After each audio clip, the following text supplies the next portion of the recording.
खाई हुआ। मैं जब अपनी दुल्हन को लेने पहुंचा तभी अचानक होस्ट ने सबके सामने मुझसे कहा कि मुझे वहीं खड़े खड़े दूल्हे के दोस्त के जूते का तलवा चाटना होगा। उसने कहा कि ऐसा करना ही सच्ची श्रद्धा की निशानी है और तभी शादीशुदा जिंदगी में खुशियां आएंगी। ये सुनते ही मेरा चेहरा बदल गया। मैंने गुस्से में कहा, ये कैसा घटिया नियम है। दरवाजा रोककर खड़े सारे रिश्तेदार भी चिल्लाने लगे, अगर जूता नहीं चाटोगे तो दुल्हन को लेकर नहीं जा पाओगे। मेरा पूरा शरीर गुस्से से कांपने लगा। अगले ही पल मैंने जोरदार लात मारकर उस होस्ट को उड़ा दिया, जिससे उसके मुंह से खून निकल आया। मैं गुस्से से बोला, मैं तुम्हारे खानदान के पूर्वजों की कब्र पर घास भी नहीं उगने दूंगा, बल्कि चाहूं तो उसे जड़ से उखाड़ दूंगा। मेरी बात सुनते ही पूरा माहौल एकदम शांत हो गया। सभी रिश्तेदारों के चेहरे का रंग उड़ गया, क्योंकि उन्होंने सपने में भी नहीं सोचा था कि मैं सच में हाथ उठा दूंगा। लेकिन बात यहां तक पहुंची कैसे? इसकी शुरुआत आज सुबह से हुई थी। मेरा नाम झू वेन है और आज मेरी शादी का दिन था। मैं सुबह 6 बजे ही उठ गया था। मेरा सूट आधा महीना पहले ही सिलवाया गया था। जूते को 3 बार चमकाया गया था और सीने पर दूल्हे का फूल लगाकर जब मैंने आईने में खुद को देखा तो लगा कि मैं अपनी पूरी जिंदगी में पहली बार इतना सलीकेदार दिख रहा हूं। मेरा बेस्ट मैन मेरा बचपन का दोस्त लियू बिन था। उसने लाल लिफाफों से भरे 2 बड़े बैग उठाए, मेरी पीठ थपथपाई और मुस्कुराकर बोला, चल आज अपनी दुल्हन को घर लेकर चलते हैं। फूलों से सजी गाड़ी काउंटी से चली और लगभग 40 मिनट तक मुख्य सड़क पर चलने के बाद फांगटिंग के गांव पहुंच गई। फांगटिंग मेरी प्रेमिका थी। हम 3 साल से एक दूसरे से प्यार करते थे और आज आखिरकार मैं उसे अपने घर लाने वाला था। मैंने 38 लाख नहीं बल्कि 38 लाख युआन नहीं, 3,80,000 युआन दहेज के रूप में दिए थे। एक भी युआन कम नहीं। पिछले साल खरीदा हुआ नया घर भी उसके नाम कर दिया था, हालांकि उसकी किस्तें अभी भी चल रही थीं। शादी की गाड़ी मर्सिडीज थी, जिसका एक दिन का किराया 20,000 युआन था और मैंने बिना पलक झपकाए पैसे दे दिए थे। मैं बस चाहता था कि उसकी विदाई पूरे सम्मान और शान से हो। जैसे ही हमारी गाड़ियां गांव में दाखिल हुईं, मेरा मूड बहुत अच्छा था। सड़क के दोनों तरफ बच्चे भागते हुए चिल्ला रहे थे, दूल्हा आ गया, दूल्हा आ गया। हम उसके घर के नीचे पहुंचे। मैं गाड़ी से उतरा, अपने कपड़े ठीक किए और अपने बेस्टमैन के साथ ऊपर दूसरी मंजिल पर पहुंचा। दरवाज़ा अंदर से बंद था और अंदर से हंसी मजाक की आवाज़ें आ रही थी। मैंने दरवाज़ा खटखटाकर कहा, पत्नी मैं तुम्हें लेने आ गया हूं। लेकिन दरवाज़ा नहीं खुला। अंदर से एक तेज़ आवाज़ आई, अरे तुम्हें यहाँ के नियम नहीं पता क्या? मैं आवाज़ पहचान गया। वो फांग टीम की बड़ी बहन थी। लियू बिन तुरंत समझ गया। उसने लाल लिफाफों में पैसे भरकर दरवाजे की दरार से 6 लिफाफे अंदर सरका दिए। हर लिफाफे में 660 रुपए थे। अंदर से एक हाथ बाहर आया और सारे लिफाफे खींचकर अंदर ले गया। लेकिन दरवाजा फिर भी नहीं खुला। अंदर से पैसे गिनने की आवाज़ साफ सुनाई दे रही थी। गिनने के बाद उसने कहा, बस इतने ही? लियू बिन ने फिर 6 और लाल लिफाफे अंदर डाल दिए। इस बार दरार से एक मर्द का हाथ बाहर निकला। उसके नाखूनों में मिट्टी भरी हुई थी। मैं तुरंत समझ गया कि वो फांग टिंग का बड़ा चाचा वांग लाओदा है, जिसे गांव वाले वांग लाओदा कहते थे। उसने पैसे ले लिए, लेकिन बोला, अंदर आना है तो पहले परीक्षा पास करनी होगी। मैं मुस्कुराया। मुझे लगा शादी में थोड़ा मजाक और रौनक होना सामान्य बात है। मैंने पूछा, ठीक है, बताइए क्या करना होगा। दरवाज़ा थोड़ा खुला और वांग लाओदा का चेहरा दिखाई दिया। उसने कहा, पहली परीक्षा 100 पुशअप्स पूरे किए बिना अंदर नहीं आ सकते। मैंने गंदे फर्श की तरफ देखा, फिर सोचा कि आज मेरी शादी का दिन है। मैंने अपना कोट उतारकर लियू बिन को दिया और वहीं फर्श पर हाथ रखकर पुशअप्स लगाने लगा। जब 30 पूरे हुए तो अंदर से आवाज आई, गलत गलत, सीना जमीन को छूना चाहिए। मैंने दांत भींचकर अपना सीना पूरी तरह फर्श से लगाकर फिर पुशअप्स करने लगा। मेरी सफ़ेद शर्ट धूल से भर गई। जब 60 पुशअप्स हुए तो मेरा शरीर कांपने लगा। तभी अंदर से किसी अनजान युवक की आवाज़ आई, गलत, शरीर टेढ़ा हो गया है। लियू बिन गुस्से में बोला, दोबारा मत कर। मैंने धीरे से कहा, छोड़ो, बस पूरे कर लेते हैं। लेकिन अंदर से फिर आवाज़ आई। मैंने कहा, दोबारा मतलब दोबारा, यही नियम है। मैंने उनकी बात अनसुनी कर दी और किसी तरह 100 पुशअप्स पूरे कर लिए। जब मैं उठा तो मेरी शर्ट पूरी तरह धूल से भर गई थी और दूल्हे का फूल भी तिरछा हो गया था। मैंने उसे सीधा किया और पूछा, अब तो हो गया?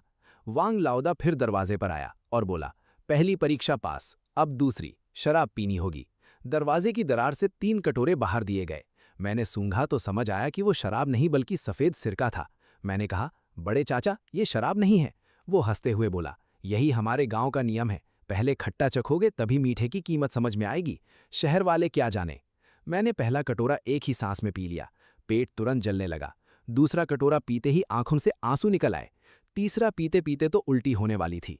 मैं बाहर गलियारे में झुककर काफी देर तक सांस लेता रहा, जबकि अंदर वांग लाओदा जोर जोर से हंस रहा था। लियू बिन ने मुझे सहारा देकर उठाया और धीरे से कहा, बस थोड़ा और सह लो, अंदर पहुंच गए तो सब खत्म हो जाएगा। मैंने सिर हिलाया, मुंह पोंछा तो वांग लाओदा बोला, अब अगली परीक्षा, गाना गाओ।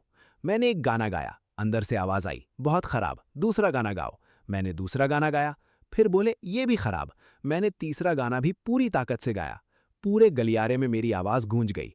ऊपर नीचे के पड़ोसी बाहर निकल आए और कई लोग मोबाइल से वीडियो बनाने लगे। जब गाना खत्म हुआ तो कुछ पल के लिए अंदर सन्नाटा छा गया। फिर वांग लाओदा बोला, ठीक है, अब आखिरी परीक्षा बची है। मैंने राहत की सांस ली। मुझे लगा अब आखिरकार सब खत्म होने वाला है। तभी दरवाजा आधा खुला। वांग लाओदा सामने खड़ा था। उसके पीछे फांग टिंग की बड़ी बहन, दो अनजान मर्द और एक अधेड़ उम्र का आदमी खड़ा था, जिसने सफेद शर्ट पहनी हुई थी। उसके हाथ में एक माइक्रोफोन था। वही शादी का होस्ट था। वो मुस्कुराते हुए एक कदम आगे बढ़ा, माइक्रोफोन उठाया और मेरी तरफ देखकर बोला, खाई होवा। मुस्कुराते हुए बोला, दूल्हे राजा, बधाई हो बधाई हो। बस ये आखिरी रस्म पूरी कर लीजिए, उसके बाद आप अपनी दुल्हन से मिल सकते हैं। मैंने पूछा, कौन सी रस्म? खाई होआ ने वांग लाओदा की तरफ देखा। वांग लाओदा ने सिर हिलाया। फिर खाई होआ मेरी तरफ मुड़कर बोला, दूल्हे राजा, अब आपको तुरंत अपने बेस्ट मैन के जूते का तलवा चाटना होगा। मुझे लगा शायद मैंने गलत सुना है। मैंने दोबारा पूछा, तुमने क्या कहा? खाई हुआ फिर हंसते हुए बोला, अपने बेस्ट मैन के जूते का तलवा चाटिए। हमारे यहाँ यही रिवाज है। जूते का तलवा चाटने से शादी मजबूत रहती है और नए जोड़े को सुख समृद्धि मिलती है। ये सुनकर लियू बिन पूरी तरह सन्न रह गया। उसने नीचे अपने जूते के तलवे की तरफ देखा, जिस पर मिट्टी और न जाने कैसी कैसी गंदगी लगी हुई थी।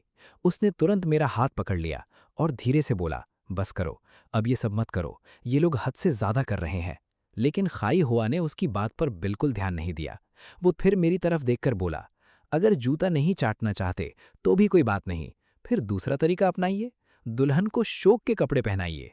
ये सुनते ही मेरा पूरा शरीर सुन्न पड़ गया।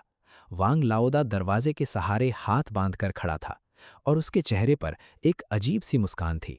वो मुस्कान देखकर मेरी रीढ़ तक ठंडी पड़ गई। मुझे उसी पल समझ आ गया कि उसे किसी रस्म या रिवाज से कोई मतलब नहीं था। वो सिर्फ मेरा तमाशा देखना चाहता था। उसके पीछे खड़े दो आदमी भी हंसते हुए बोले, क्या हुआ, जूता चाटोगे या दुल्हन को शोक मनवाओगे? तभी फांगटिंग की दूसरी मौसी भी ताना मारते हुए बोली, अरे शहर से आया दामाद कितना घमंडी है, सिर्फ जूता ही तो चाटना है, इसमें क्या बड़ी बात है। जब मेरे पति मुझे लेने आए थे तब उन्होंने हर रस्म पूरी की थी। मैं उस होस्ट की तरफ देखता रहा। वो अब भी हाथ में माइक्रोफोन लेकर मुस्कुरा रहा था। फिर मैंने वांग लाओदा की तरफ देखा। उसकी आंखों में जरा भी नरमी नहीं थी। गलियारे में 7-8 पड़ोसी तमाशा देखने के लिए खड़े थे और सबके हाथ में मोबाइल था। तभी अचानक कमरे के अंदर से बहुत धीमी लेकिन घबराई हुई आवाज आई।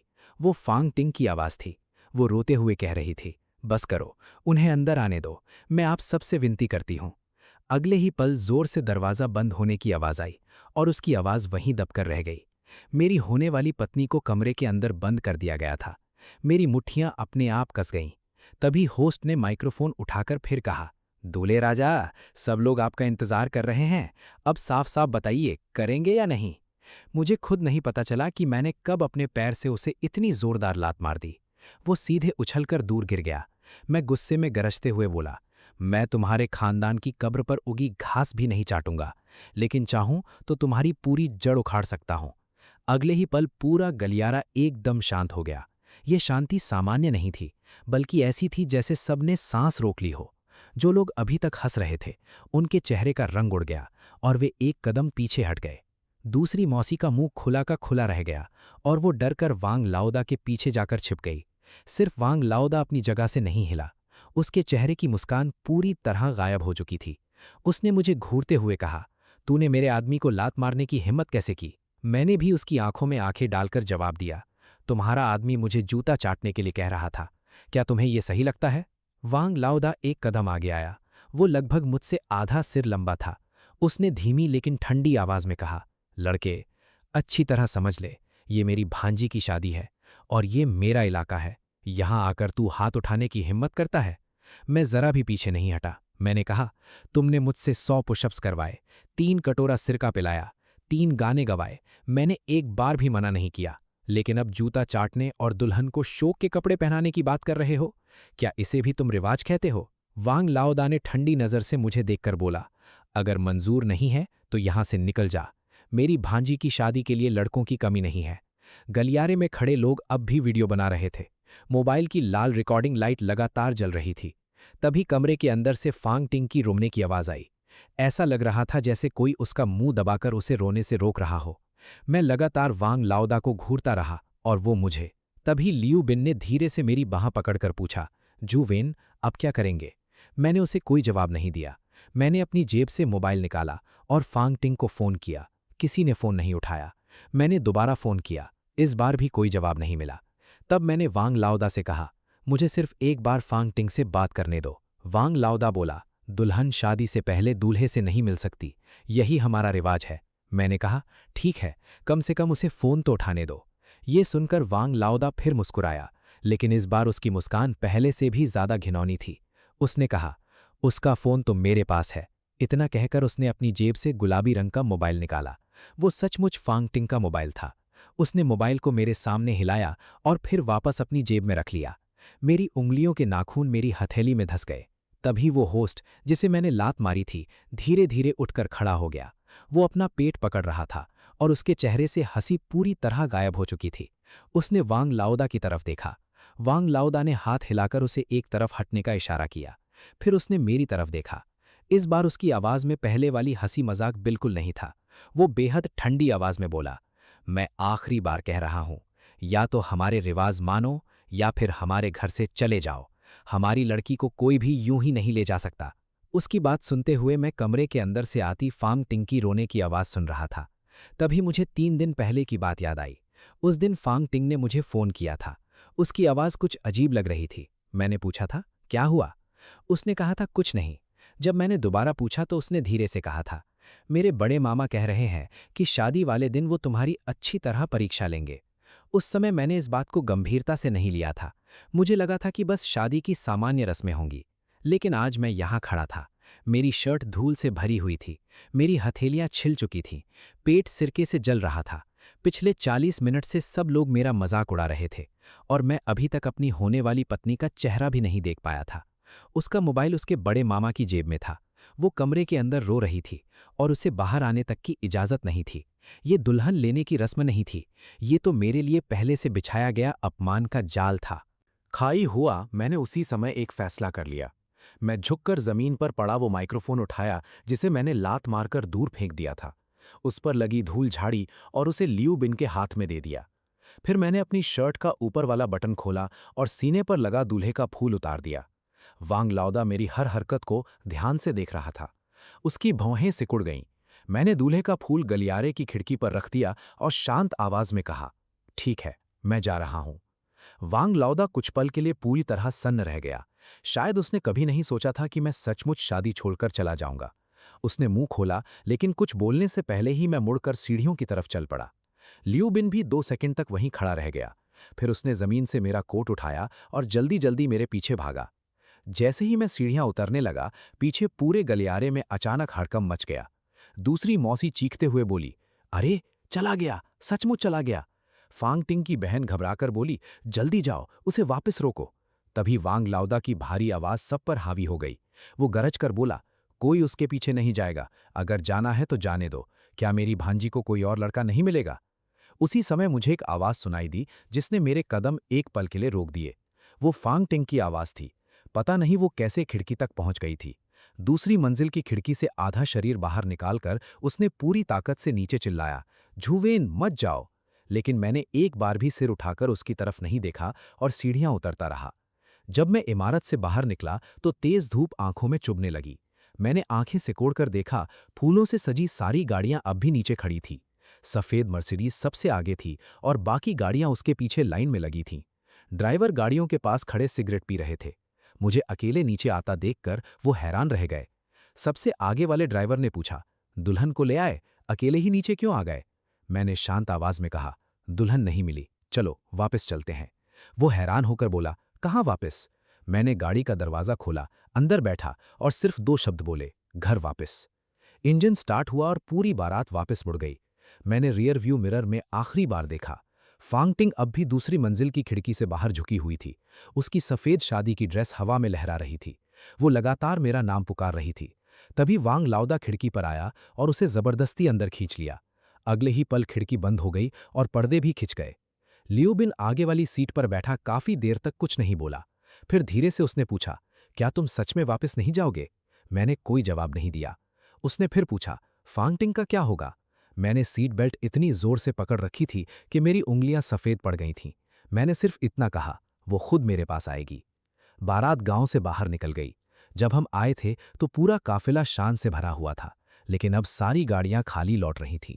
रास्ते के किनारे वही बच्चे खड़े थे जो आते समय हमारे पीछे भाग रहे थे। अब वो सिर्फ चुपचाप खाली गाड़ियों को जाते हुए देख रहे थे। कोई कुछ नहीं बोल रहा था। जैसे ही गाड़ियां गांव के बाहर पहुंचीं, मेरे फोन पर एक अनजान नंबर से कॉल आया। नंबर स्थानीय इलाके का था। मैंने फोन उठाया। उधर से एक औरत की घबराई हुई रोती आवाज आई, झूवेन, जल्दी वापस आओ, फांगटिंग छत से कूदने वाली है। ये सुनते ही मेरा पूरा शरीर कांप गया। मैं जोर से चिल्लाया, गाड़ी रोको।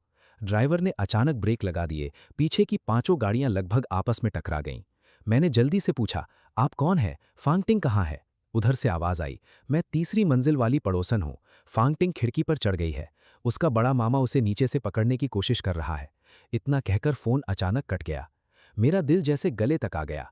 मैंने तुरंत गाड़ी का दरवाजा खोला और भागने ही वाला था कि लियू बिन ने मेरा हाथ कसकर पकड़ लिया। वो बोला, शांत हो जाओ, अगर ये तुम्हें वापस बुलाने का जाल हुआ तो? मैं एक पल के लिए रुक गया। सचमुच, अगर ये वांग लाउदा की चाल हुई तो? अगर वो सिर्फ मुझे वापस बुलाकर फिर वही अपमान दोहराना चाहता हो तो? लेकिन अगर ये सच हुआ तो? अगर फांगटिंग सचमुच खिड़की पर खड़ी हुई तो? मेरा दिमाग पूरी तरह खाली हो गया। लियू बिन ने अपना फोन निकाला और बोला, मैं पुलिस को फोन करके नंबर की जानकारी निकालता हूं। लेकिन मैंने उसे रोका और सिर्फ इतना कहा, गाड़ी घुमाओ। पूरी बारात फिर से गांव की तरफ मुड़ गई। सफेद मर्सिडीज और उसके पीछे की सारी गाड़ियां मिट्टी वाली सड़क पर ऐसे घूम रही थीं जैसे रास्ता भटक गया कोई झुंड। हम अभी घर के नीचे पहुंचे भी नहीं थे कि मैंने दूसरी मंजिल की खिड़की की तरफ देखा। खिड़की खुली हुई थी, लेकिन वहां कोई नहीं था। मैं तुरंत गाड़ी से उतरा और भागता हुआ ऊपर पहुंचा। दूसरी मंजिल का दरवाजा आधा खुला था। मैंने जोर से धक्का देकर उसे खोला। ड्राइंग रूम पूरी तरह बिखरा था। कुर्सियां और मेज उल्टी पड़ी थीं। मेज पर रखी मूंगफली और सूरजमुखी के बीज पूरे फर्श पर फैले हुए थे। फांगटिंग सोफे पर बैठी थी। उसके बाल पूरी तरह बिखरे थे। उसकी आंखें रो रो कर सूज गई थीं। उसकी सफेद शादी की ड्रेस नीचे से फटी हुई थी, जैसे किसी ने जबरदस्ती उसे खींचा हो। मुझे देखते ही उसकी आंखों से फिर आंसू बहने लगे। वांग लाउदा कमरे के दूसरे कोने में खड़ा था। उसका चेहरा पूरी तरह पीला पड़ चुका था। दूसरी मौसी पास वाली कुर्सी पर आराम से बीज खा रही थी और मुझे देखकर उसके चेहरे पर एक अजीब सी मुस्कान आ गई। मैंने चारों तरफ देखा, लेकिन मेरी होने वाली सास दिखाई नहीं दी। मैंने पूछा, माँ कहाँ है? फांगटिंग ने भर्राई हुई आवाज में कहा, बड़े मामा ने उन्हें किचन में बंद कर दिया है, बाहर नहीं आने दिया। मैंने किचन की तरफ देखा। उसका दरवाजा अंदर से बंद था। तभी वांग लाउदा बोला, मैं पहले ही जानता था कि तू वापस जरूर आएगा। मैंने उसकी तरफ बिल्कुल ध्यान नहीं दिया। मैं सीधे फांगटिंग के पास गया, उसके सामने बैठा और धीरे से पूछा, तुम ठीक हो? अभी किसी ने फोन करके कहा कि तुम कूदने वाली हो? फांगटिंग ने सिर हिलाया और बोली, मैं कूदने नहीं वाली थी, मैं सिर्फ खिड़की से तुम्हें आवाज देना चाहती थी। जब बड़े मामा मुझे अंदर खींच रहे थे तो मैंने थोड़ा विरोध किया। ऊपर वाली पड़ोसन ने वही देखकर समझ लिया कि मैं कूदने वाली हूं। मैंने राहत की लंबी सांस ली, लेकिन मैं कुछ और बोल पाता उससे पहले वांग लाउदा आगे बढ़ाया। उसने मुझे फांगटिंग के सामने बैठा देखा और भौएं चढ़ाकर बोला, तू एक चक्कर लगाकर फिर वापस आ गया, इसका मतलब तू मान गया है। चल, अब रस्में वहीं से शुरू करते हैं जहां छोड़ी थीं। अभी सारी परीक्षाएं पूरी नहीं हुई हैं। मैं धीरे धीरे खड़ा हुआ और उसकी आंखों में देखते हुए बोला, मैं वापस रस्में पूरी करने नहीं आया, मैं सिर्फ ये देखने आया हूं कि फांगटिंग ठीक है या नहीं। वांग लाउदा ठंडी हंसी हंसकर बोला, अब देख लिया ना, तो जा सकता है। मैंने फांगटिंग की तरफ देखकर कहा, फांगटिंग, मेरे साथ चलो। जैसे ही फांगटिंग उठने लगी, वांग लाउदा एक कदम आगे बढ़ा और हमारे बीच आकर खड़ा हो गया। वांग लाउदा का शरीर मुझसे लगभग 2 गुना बड़ा था। वो मेरे सामने बिल्कुल एक दीवार की तरह खड़ा हो गया। उसने ठंडी आवाज में कहा, मैं आखिरी बार कह रहा हूं, अगर आज तुमने यहां मेरे बनाए नियम नहीं माने तो इस दरवाजे से किसी को भी लेकर नहीं जा पाओगे।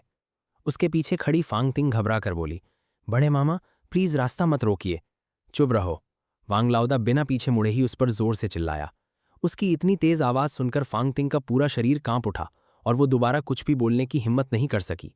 सोफे पर बैठी फांग तिंग की बेबस हालत देखकर मेरे अंदर बचा हुआ आखिरी सब्र भी खत्म हो गया। मैंने वांग लाओदा से कहा, रास्ते से हट जाइए, लेकिन वो नहीं हटा।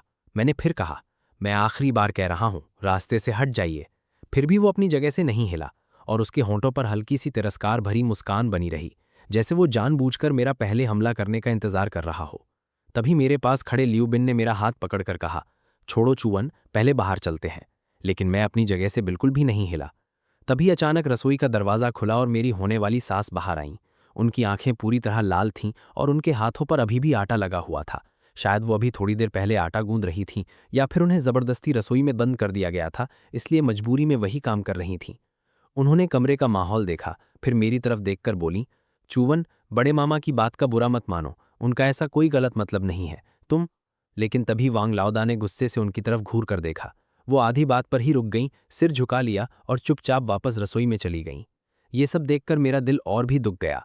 आखिर वो फांग तिंग की सगी माँ थीं, लेकिन अपनी ही बेटी की शादी के दिल अपने ही घर में उन्हें उनके बड़े भाई ने रसोई में बंद रख रखा था।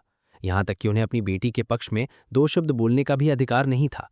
तभी दूसरी मौसी ने भी आग में घी डालते हुए आराम से सूरजमुखी के बीच चबाते हुए कहा, चूवन, तुम भी बड़े मामा से नाराज मत हो, वो जो कुछ कर रहे हैं सिर्फ फांग तिंग की भलाई के लिए कर रहे हैं।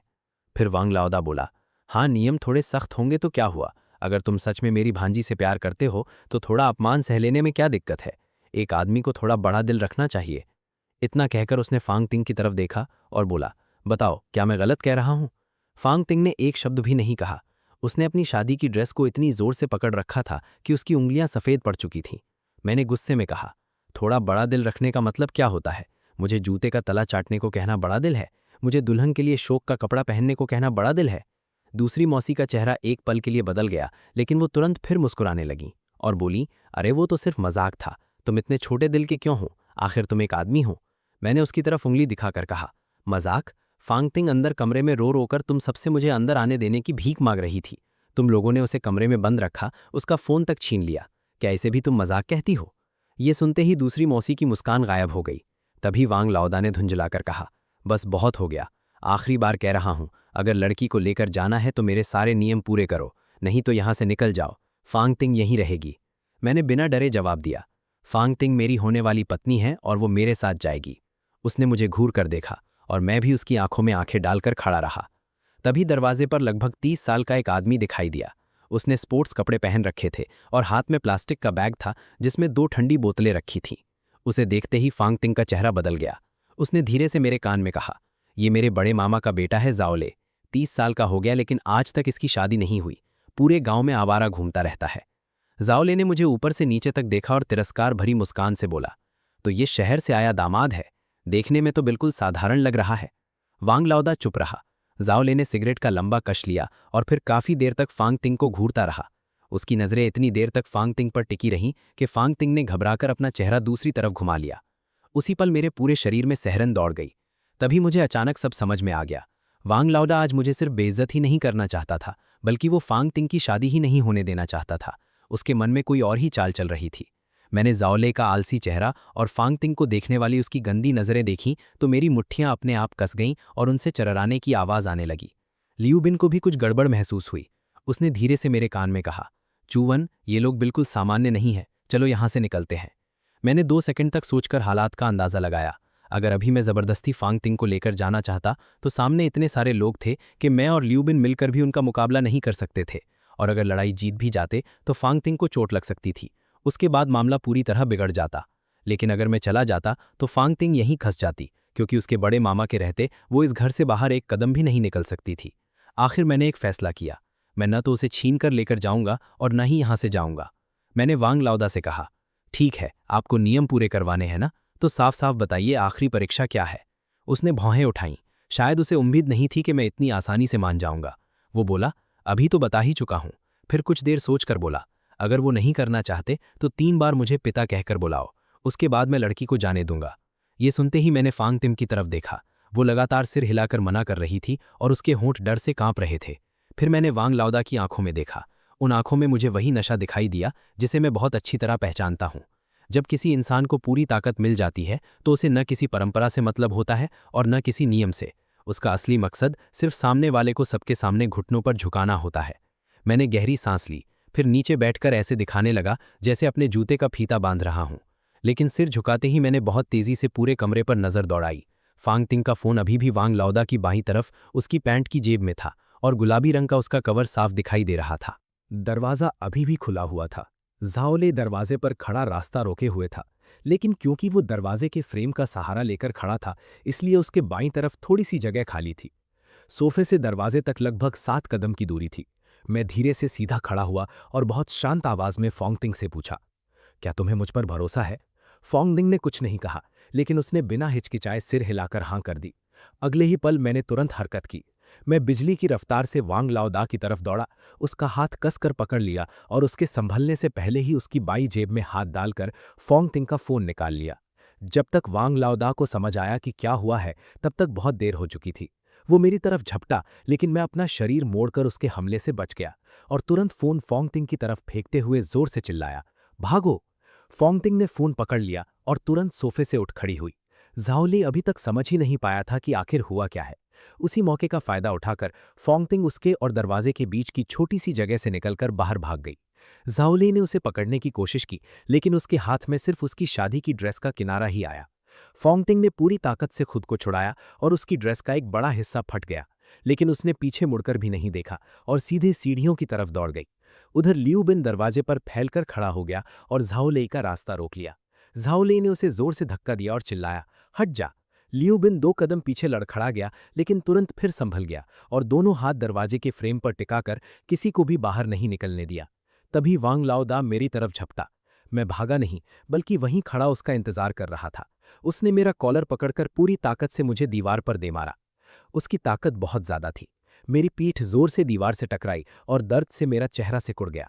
उसने मेरी आंखों में देखते हुए दांत पीसकर कहा, तुझे मेरे लोगों को छूना नहीं चाहिए था। मैंने भी उसकी आंखों में देखते हुए शांत आवाज में कहा, मैंने तुम्हारे लोगों को नहीं छीना, मैं सिर्फ अपनी पत्नी को वापस लेकर जा रहा हूं। गुस्से में उसने अपना मुक्का मेरे पास वाली दीवार पर दे मारा। उसकी ताकत इतनी जबरदस्त थी कि दीवार में गड्ढा पड़ गया, लेकिन उसने मुझे मारा नहीं। ऐसा नहीं था कि वो मारना नहीं चाहता था, बल्कि इसलिए क्योंकि आज वहां बहुत सारे लोग मौजूद थे और कई लोग वीडियो बना रहे थे। अगर वो दूल्हे पर हाथ उठाता तो ये शादी की रस्म नहीं, बल्कि सीधा हमला माना जाता। उसने मेरा कॉलर छोड़ दिया और 1 कदम पीछे हट गया। उसका सीना गुस्से से तेजी से ऊपर नीचे हो रहा था। वो मुझे मारना चाहता था, लेकिन उसने खुद को रोक लिया और ठंडी आवाज में बोला, लड़की को लेकर जाना है तो ले जाओ, लेकिन दहेज का 1 पैसा भी वापस लेने की मत सोचना। मैंने अपना मुड़ा हुआ कॉलर ठीक किया और कहा, दहेज की बात बाद में करेंगे। इतना कहकर मैं दरवाजे से बाहर निकल गया। तब तक लियू बिन झाओलेई को ज्यादा देर तक नहीं रोक पा रहा था। मैंने लियू बिन का हाथ पकड़ा और हम दोनों तेजी से सीढ़ियों की तरफ भाग गए। नीचे पहुंचते ही देखा कि फोंगतिंग पहले से ही शादी वाली कार के पिछली सीट पर बैठी थी। उसकी शादी की ड्रेस फटी हुई थी, बाल पूरी तरह बिखरे हुए थे। रोने की वजह से उसका मेकअप पूरी तरह फैल चुका था और उसका चेहरा बिल्कुल पहचान में नहीं आ रहा था। उसकी ड्रेस का एक हिस्सा फटा हुआ था, लेकिन वो दोनों हाथों से अपना फोन कसकर पकड़े बैठी थी। मुझे देखते ही उसने अपना हाथ मेरी तरफ बढ़ाया। मैं तुरंत कार में बैठ गया और दरवाजा बंद कर दिया। रियर व्यू मिरर में मैंने देखा कि वांग लाओदा दूसरी मंजिल की खिड़की के पास खड़ा हमारी गाड़ी को घूर रहा था। उसी समय झाओलेई दौड़ता हुआ बाहर आया और हमारी कार के सामने खड़ा होकर बोनट पर जोर जोर से हाथ मारते हुए चिल्लाया, कोई कहीं नहीं जाएगा, गाड़ी रोक दो। ड्राइवर ने जोर से हॉर्न बजाया, लेकिन वो फिर भी नहीं हटा। मैंने कार की खिड़की नीचे की, उसकी आंखों में देखकर सिर्फ 2 शब्द कहे, हट जाओ। झाओलेई कुछ पल तक मेरी आंखों में देखता रहा, फिर उसने धीरे धीरे अपना हाथ बोनट से हटाया और एक तरफ हो गया। उसी पल पूरी बारात की गाड़ियां आगे बढ़ने लगीं। फोंगतिंग मेरे कंधे पर सिर रखकर लगातार कांप रही थी। उसने धीमी आवाज में कहा, जब उन्होंने मुझे कमरे में बंद कर रखा था, तब मैंने बड़े मामा को झाओलेई से फोन पर बात करते हुए सुना था। मैंने पूछा, उन्होंने क्या कहा था? कांपती हुई आवाज में उसने जवाब दिया, उन्होंने कहा था कि जैसे ही वे तुम्हें यहां से भगा देंगे, उसके बाद मेरी शादी झाओलेई से करवा देंगे। कार के अंदर कुछ देर तक पूरी तरह सन्नाटा छाया रहा। फिर फोंगतिंग ने एक और बात कही, उन्होंने ये भी कहा था कि अपने घर का पानी कभी बाहर वालों के खेत में नहीं जाना चाहिए। मैंने उसका हाथ और कसकर पकड़ लिया। सामने बैठे लियू बिन ने काफी देर बाद गुस्से में कहा, कैसा बड़ा मामा है ये? लेकिन उसके सवार का किसी ने जवाब नहीं दिया। हमारी गाड़ियां गांव छोड़कर मुख्य सड़क पर पहुंच गईं। तभी फोंगतिंग ने अचानक कहा, मैं एक फोन करना चाहती हूं। उसने अपनी मां का नंबर मिलाया और कुछ सेकंड में कॉल उठ गई। उसने कहा, मां, मैं बाहर आ गई हूं, मैं चूवन के साथ जा रही हूं। उधर उसकी मां फूट फूट कर रोने लगी। उनकी आवाज़ इतनी टूटी हुई थी कि ठीक से कुछ सुनाई नहीं दे रहा था। उन्होंने सिर्फ इतना कहा, तुम दोनों निकल गए, यही सबसे अच्छी बात है। अब कभी वापस मत आना। तुम्हारे बड़े मामा पागल हो चुके हैं। फोंगतिंग घबराकर पूछा, माँ, आप ठीक तो हैं? उनकी माँ बोली, मैं ठीक हूँ, मेरी चिंता मत करो। तुम दोनों बस अपनी जिंदगी खुशी से जीना। तभी अचानक फोन की दूसरी तरफ से वांग लाओदा की तेज आवाज सुनाई दी। वो दूर था, लेकिन उसकी आवाज बिल्कुल साफ सुनाई दे रही थी। किससे बात कर रही हो? फोन मुझे दो।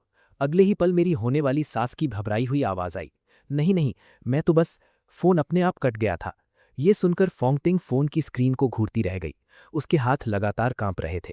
उसने धीरे से कहा, मेरी माँ अभी भी वहीं फंसी हुई हैं। मैंने शांत स्वर में कहा, मुझे पता है। फोंगतिंग ने मेरी तरफ देखा। उसकी आंखों में सिर्फ आंसू ही नहीं थे, बल्कि गहरी नफरत भी साफ दिखाई दे रही थी। उसने कहा, चूवन, मेरे बड़े मामा ने पिछले कई सालों में जो जो किया है, उसकी हर बात मुझे याद है। मैंने उसका हाथ पकड़कर सिर्फ इतना कहा, पहले हम घर चलते हैं। हमारी गाड़ियां लगातार जिला मुख्यालय की तरफ बढ़ती रहीं। सफेद मर्सिडीज के आगे बंधा हुआ बड़ा लाल फूल अभी भी हवा में लहरा रहा था। कार के शीशों पर चिपके लाल शुभ विवाह के चिन्ह भी वैसे ही लगे हुए थे। लेकिन अब कार के अंदर दुल्हन की हंसी नहीं थी। वहां सिर्फ एक फटी हुई शादी की ड्रेस पहने एक लड़की थी, जो अपने पति के कंधे पर सिर रखकर चुपचाप आंसू बहा रही थी। तभी सीन शिफ्ट होता है। मेरे और फोंगतिंग के वहां से निकलने के मुश्किल से 10 मिनट बाद ही उसका फोन लगातार बजने लगा। लेकिन इस बार कोई कॉल नहीं थी। ये फैमिली के वी-चैट ग्रुप के लगातार आने वाले संदेश थे। उस ग्रुप का नाम फोंग परिवार था और उसमें 50 से भी ज्यादा सदस्य थे। वांग लाओदा ने परिवार के वी-चैट ग्रुप में पूरे 60 सेकंड का एक वॉइस मैसेज भेजा। उसकी आवाज़ बहुत तेज थी और उसका लहजा ऐसा था जैसे वो पूरे गांव की सभा बुलाकर भाषण दे रहा हो। फांगतिंग ने फ़ोन का स्पीकर चालू कर दिया, इसलिए गाड़ी में बैठे हम सभी उसकी बात साफ साफ सुन रहे थे। वो बोला, मैं सबको एक बात बताना चाहता हूँ। आज फांगतिंग की शादी थी, लेकिन ये दूल्हा बिल्कुल भी ठीक नहीं है। मैंने इसे थोड़ा सा परखा और इसकी असली औकात सामने आ गई। इसका गुस्सा बहुत खतरनाक है। इसने वहीं पर होस्ट को लात मारकर दूर फेंक दिया और फिर जबरदस्ती लड़की को छीनकर ले जाने की कोशिश की। ऐसे आदमी से फांगतिंग की शादी बिल्कुल नहीं हो सकती। अगर इसकी शादी इससे हो गई तो देर सवेर ये अपनी पत्नी पर हाथ जरूर उठाएगा। इसलिए मैंने फैसला कर लिया है कि ये शादी अब नहीं होगी। ये सब सुनते ही फांगतिंग का पूरा शरीर कांपने लगा। उसने मेरी तरफ देखकर कहा, वो झूठ बोल रहा है। मैंने शांत आवाज में कहा, मुझे पता है। तभी ग्रुप में लगातार संदेश आने शुरू हो गए। सबसे पहले दूसरी मौसी ने लिखा, मैंने अपनी आंखों से देखा है, चूवन का गुस्सा बहुत खतरनाक है। उसने एक ही लात में हमारे होस्ट को दूर उड़ा दिया और बहुत गंदी गंदी गालियां भी दी। उसके बाद फांगतिंग की चचेरी बहन ने भी तुरंत लिखा, हाँ बिल्कुल सही, मैं भी बहुत डर गई थी। ऐसे आदमी से कौन अपनी बेटी की शादी करेगा। फिर एक और आदमी का संदेश आया जिसका नाम तांग चाचा लिखा हुआ था। उसने लिखा, वांग लाओदा बिल्कुल सही कह रहा है, ऐसा दामाद किसी काम का नहीं है। जितनी जल्दी हो सके रिश्ता बदल दो। फिर एक और संदेश आया। इस बार भेजने वाले का नाम था फांगतिंग के पिता। उन्होंने लिखा, बेटी अपने बड़े मामा की बात मान लो, वो जो कुछ कर रहे हैं तुम्हारी भलाई के लिए ही कर रहे हैं। इसके बाद लगातार एक के बाद एक संदेश आते रहे और पूरे ग्रुप में एक भी आदमी ऐसा नहीं था जिसने फांगतिंग का पक्ष लिया हो। किसी ने ये तक नहीं पूछा कि फांगतिंग खुद क्या चाहती है। फांगतिंग लगातार फोन की स्क्रीन को देखती रही। उसके होंठ कांप रहे थे। उसने कई बार कुछ लिखना शुरू किया, लेकिन हर बार कुछ शब्द लिखकर उन्हें मिटा देती, फिर दोबारा लिखती और फिर मिटा देती। आखिर में उसने कुछ भी नहीं भेजा। उसने फ़ोन अपनी गोद में रख दिया और आंखें बंद कर ली। मैंने पूछा, तुम कुछ जवाब क्यों नहीं देती? उसने धीरे से कहा, मैं क्या कहूँ, वहां मौजूद कौन है जो मेरी बात पर विश्वास करेगा। कुछ देर तक गाड़ी में पूरी तरह सन्नाटा छाया रहा। तभी उसका फ़ोन फिर बजा। इस बार ये निजी संदेश था। भेजने वाला था झाओ लेई। उसने एक तस्वीर भेजी थी जिसमें फांगतिंग सोफे पर बैठकर रो रही थी। वो तस्वीर चोरी छुपे बहुत गंदे इरादे से खींची गई थी। उसके नीचे उसने लिखा था, बहन डरो मत, अब मैं हूं ना। मैंने सोचा ये संदेश देखकर फांगतिंग पूरी तरह टूट जाएगी, लेकिन ऐसा नहीं हुआ। उसने लगभग 5 सेकंड तक उस संदेश को देखा और फिर बिना एक शब्द लिखे झाओ लेई को हमेशा के लिए ब्लॉक कर दिया। उसके बाद उसने फ़ोन उल्टा करके रख दिया। सामने बैठे लियू बिन ने पीछे मुड़कर मेरी तरफ देखा। उसने कुछ नहीं कहा, लेकिन उसके चेहरे से साफ पता चल रहा था कि वो क्या सोच रहा है। ये पूरा परिवार सच में बेहद घिनौना था। जब हम लोग घर पहुंचे तब लगभग दोपहर हो चुकी थी। शादी की गाड़ी हमारे घर के नीचे आकर रुकी। सभी ड्राइवर एक दूसरे का चेहरा देखने लगे, क्योंकि किसी को समझ नहीं आ रहा था कि अब आगे क्या करना है। सबसे आगे वाली गाड़ी के ड्राइवर ने मुझसे पूछा, अब शादी का भोज होगा या नहीं? होटल में 20 टेबल पहले से बुक हैं। मैंने कहा, होटल में फ़ोन करके फिलहाल कार्यक्रम रोकने के लिए कह दो, आगे क्या करना है बाद में बता दूंगा। उसने सिर हिलाया और तुरंत फ़ोन मिलाने लगा। मैं फांग टिंग को लेकर ऊपर घर पहुंचा। जैसे ही वो घर के अंदर आई, वो ड्राइंग रूम के बीचों बीच खड़ी होकर चारों तरफ देखने लगी। पूरा नया घर पहले से सजाया जा चुका था। लाल रंग के गुब्बारे हर तरफ लगे थे। दरवाजे और दीवारों पर लाल शुभ विवाह के चिन्ह चिपके हुए थे। मेज पर शादी की मिठाइयाँ और मेवे रखे हुए थे। ये सब सिर्फ उसका स्वागत करने के लिए तैयार किया गया था। ये सब देखते ही फांग टिंग अचानक वहीं नीचे बैठ गई और तकिए को सीने से लगाकर जोर जोर से रोने लगी। इस बार वो पहले की तरह चुपचाप नहीं रो रही थी, बल्कि फूट फूट कर रो रही थी। मैं उसके पास बैठ गया और बिना कुछ कहे उसे अपनी बाहों में ले लिया। वो बहुत देर तक रोती रही। जब उसका रोना थोड़ा शांत हुआ तो उसने लाल नाक और सूजी हुई आंखों से मेरी तरफ देखा और बोली, क्या तुम्हें पता है, जब उन्होंने मुझे कमरे में बंद किया था तब मैंने क्या सुना था? मैंने कहा, बताओ। उसने कहा, मैंने बड़े मामा और दूसरी मौसी को बाहर बात करते हुए सुना कि वो कह रहे हैं कि मेरी शादी का दहेज 38 लाख नहीं बल्कि 38 वान युआन है, और अगर शादी टूट गई तो यहाँ की परंपरा के अनुसार वो पैसा वापस नहीं करना पड़ेगा। मैं कुछ पल के लिए बिल्कुल चुप रह गया। उसने आगे कहा, फिर दूसरी मौसी बोली कि 38 वान कोई छोटी रकम नहीं है, उससे झाओ लई के लिए घर की डाउन पेमेंट हो जाएगी।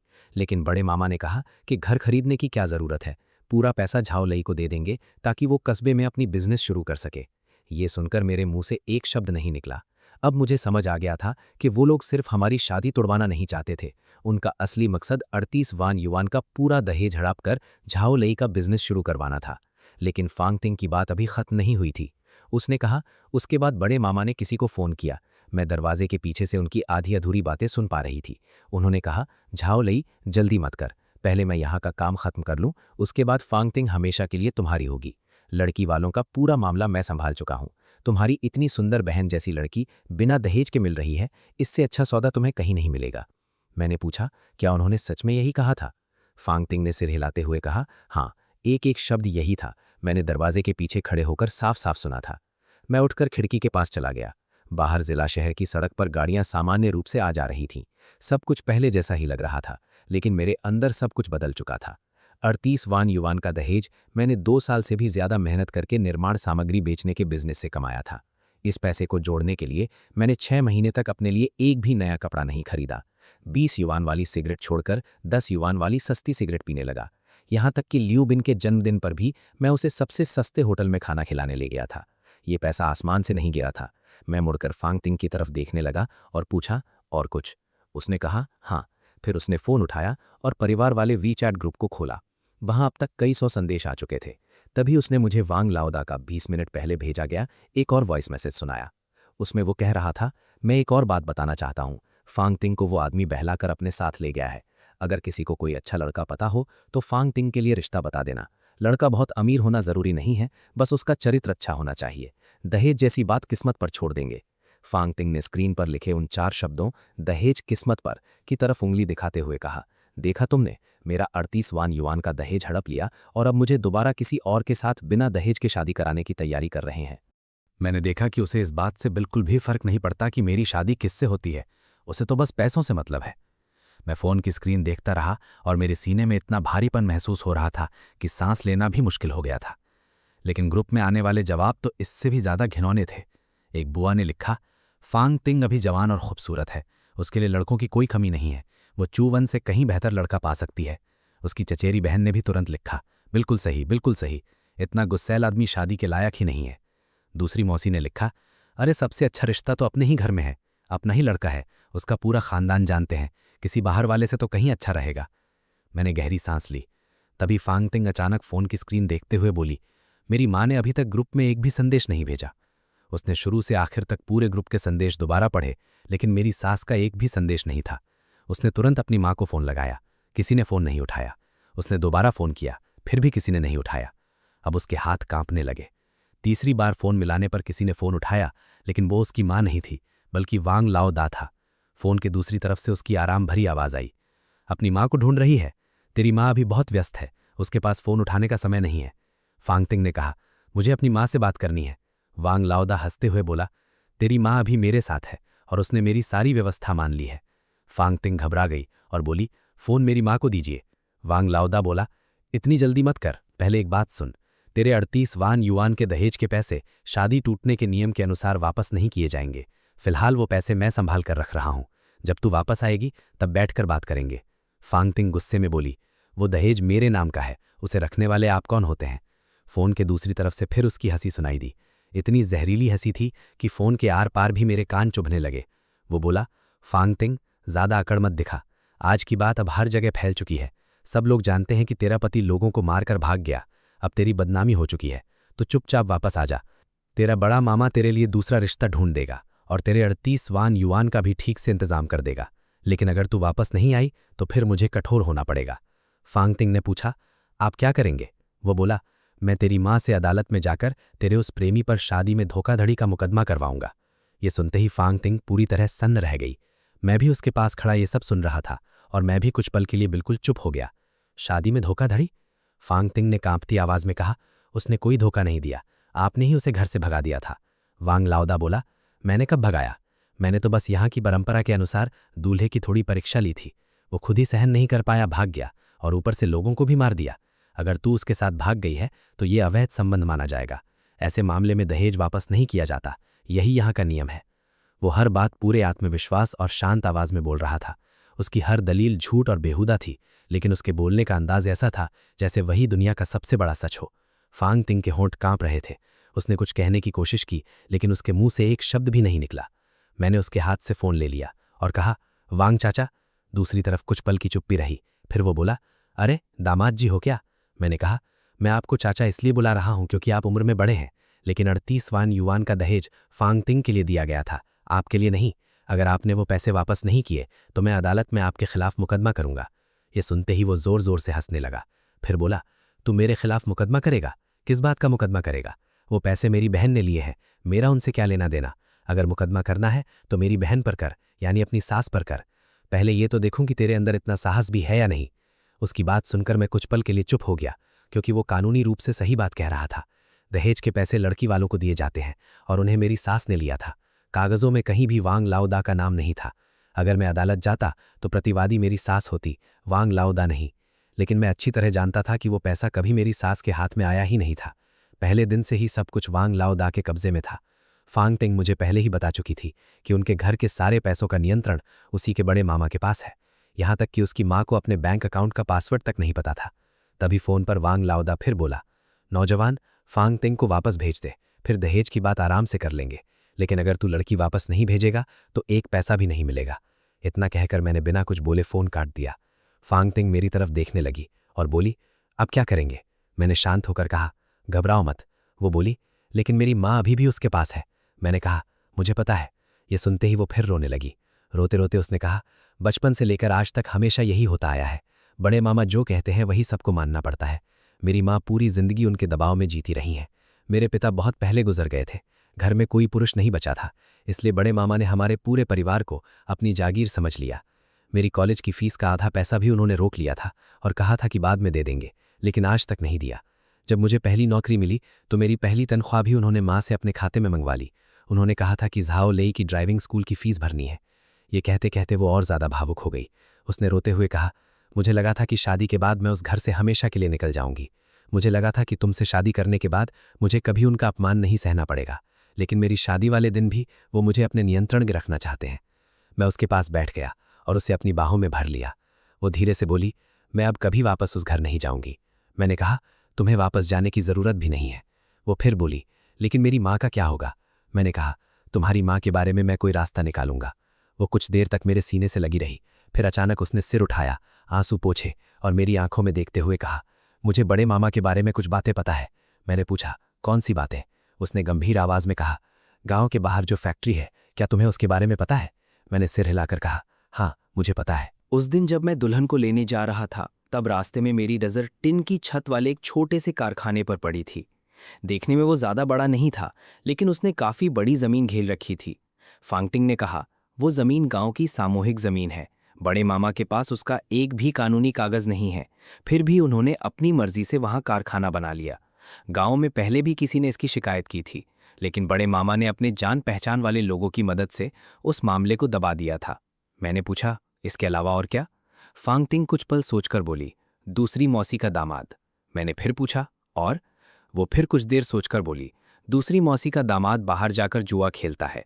मौसी हमेशा ये बात सबसे छिपाकर रखती हैं ताकि परिवार के किसी सदस्य को पता न चले, लेकिन मैंने उसे अपनी आंखों से देखा था। एक बार कस्बे के एक होटल में उसकी कर्ज वसूलने वालों से बहुत जोरदार बहस हो रही थी। उस समय दूसरी मौसी भी वहीं मौजूद थीं। वो अपने दामाद को पकड़कर रो रही थीं। वो थोड़ी देर रुकीं और फिर बोलीं, और उस एमसी के बारे में भी एक बात है जिसे तुमने आज लात मारी थी। वो कोई असली एमसी नहीं है, वो बड़े मामा का जुए का साथी है। कस्बे में उसकी एक छोटी सी दुकान है जहां वो सिगरेट और शराब बेचता है, लेकिन उसकी असली कमाई दुकान से नहीं होती। वो पहले लोगों को ऊंचे ब्याज पर पैसे उधार देता था और नकली अनुबंध बनवाने का काम भी करता था। बड़े मामा उसे एमसी बनाकर बुलाते हैं ताकि वो उनके पक्ष में खड़ा रहे, और बदले में बड़े मामा गांव के लोगों से उसका काम दिलवाते हैं। दोनों एक दूसरे का फायदा उठाते हैं। अब उसकी आवाज़ पहले जैसी कांप नहीं रही थी।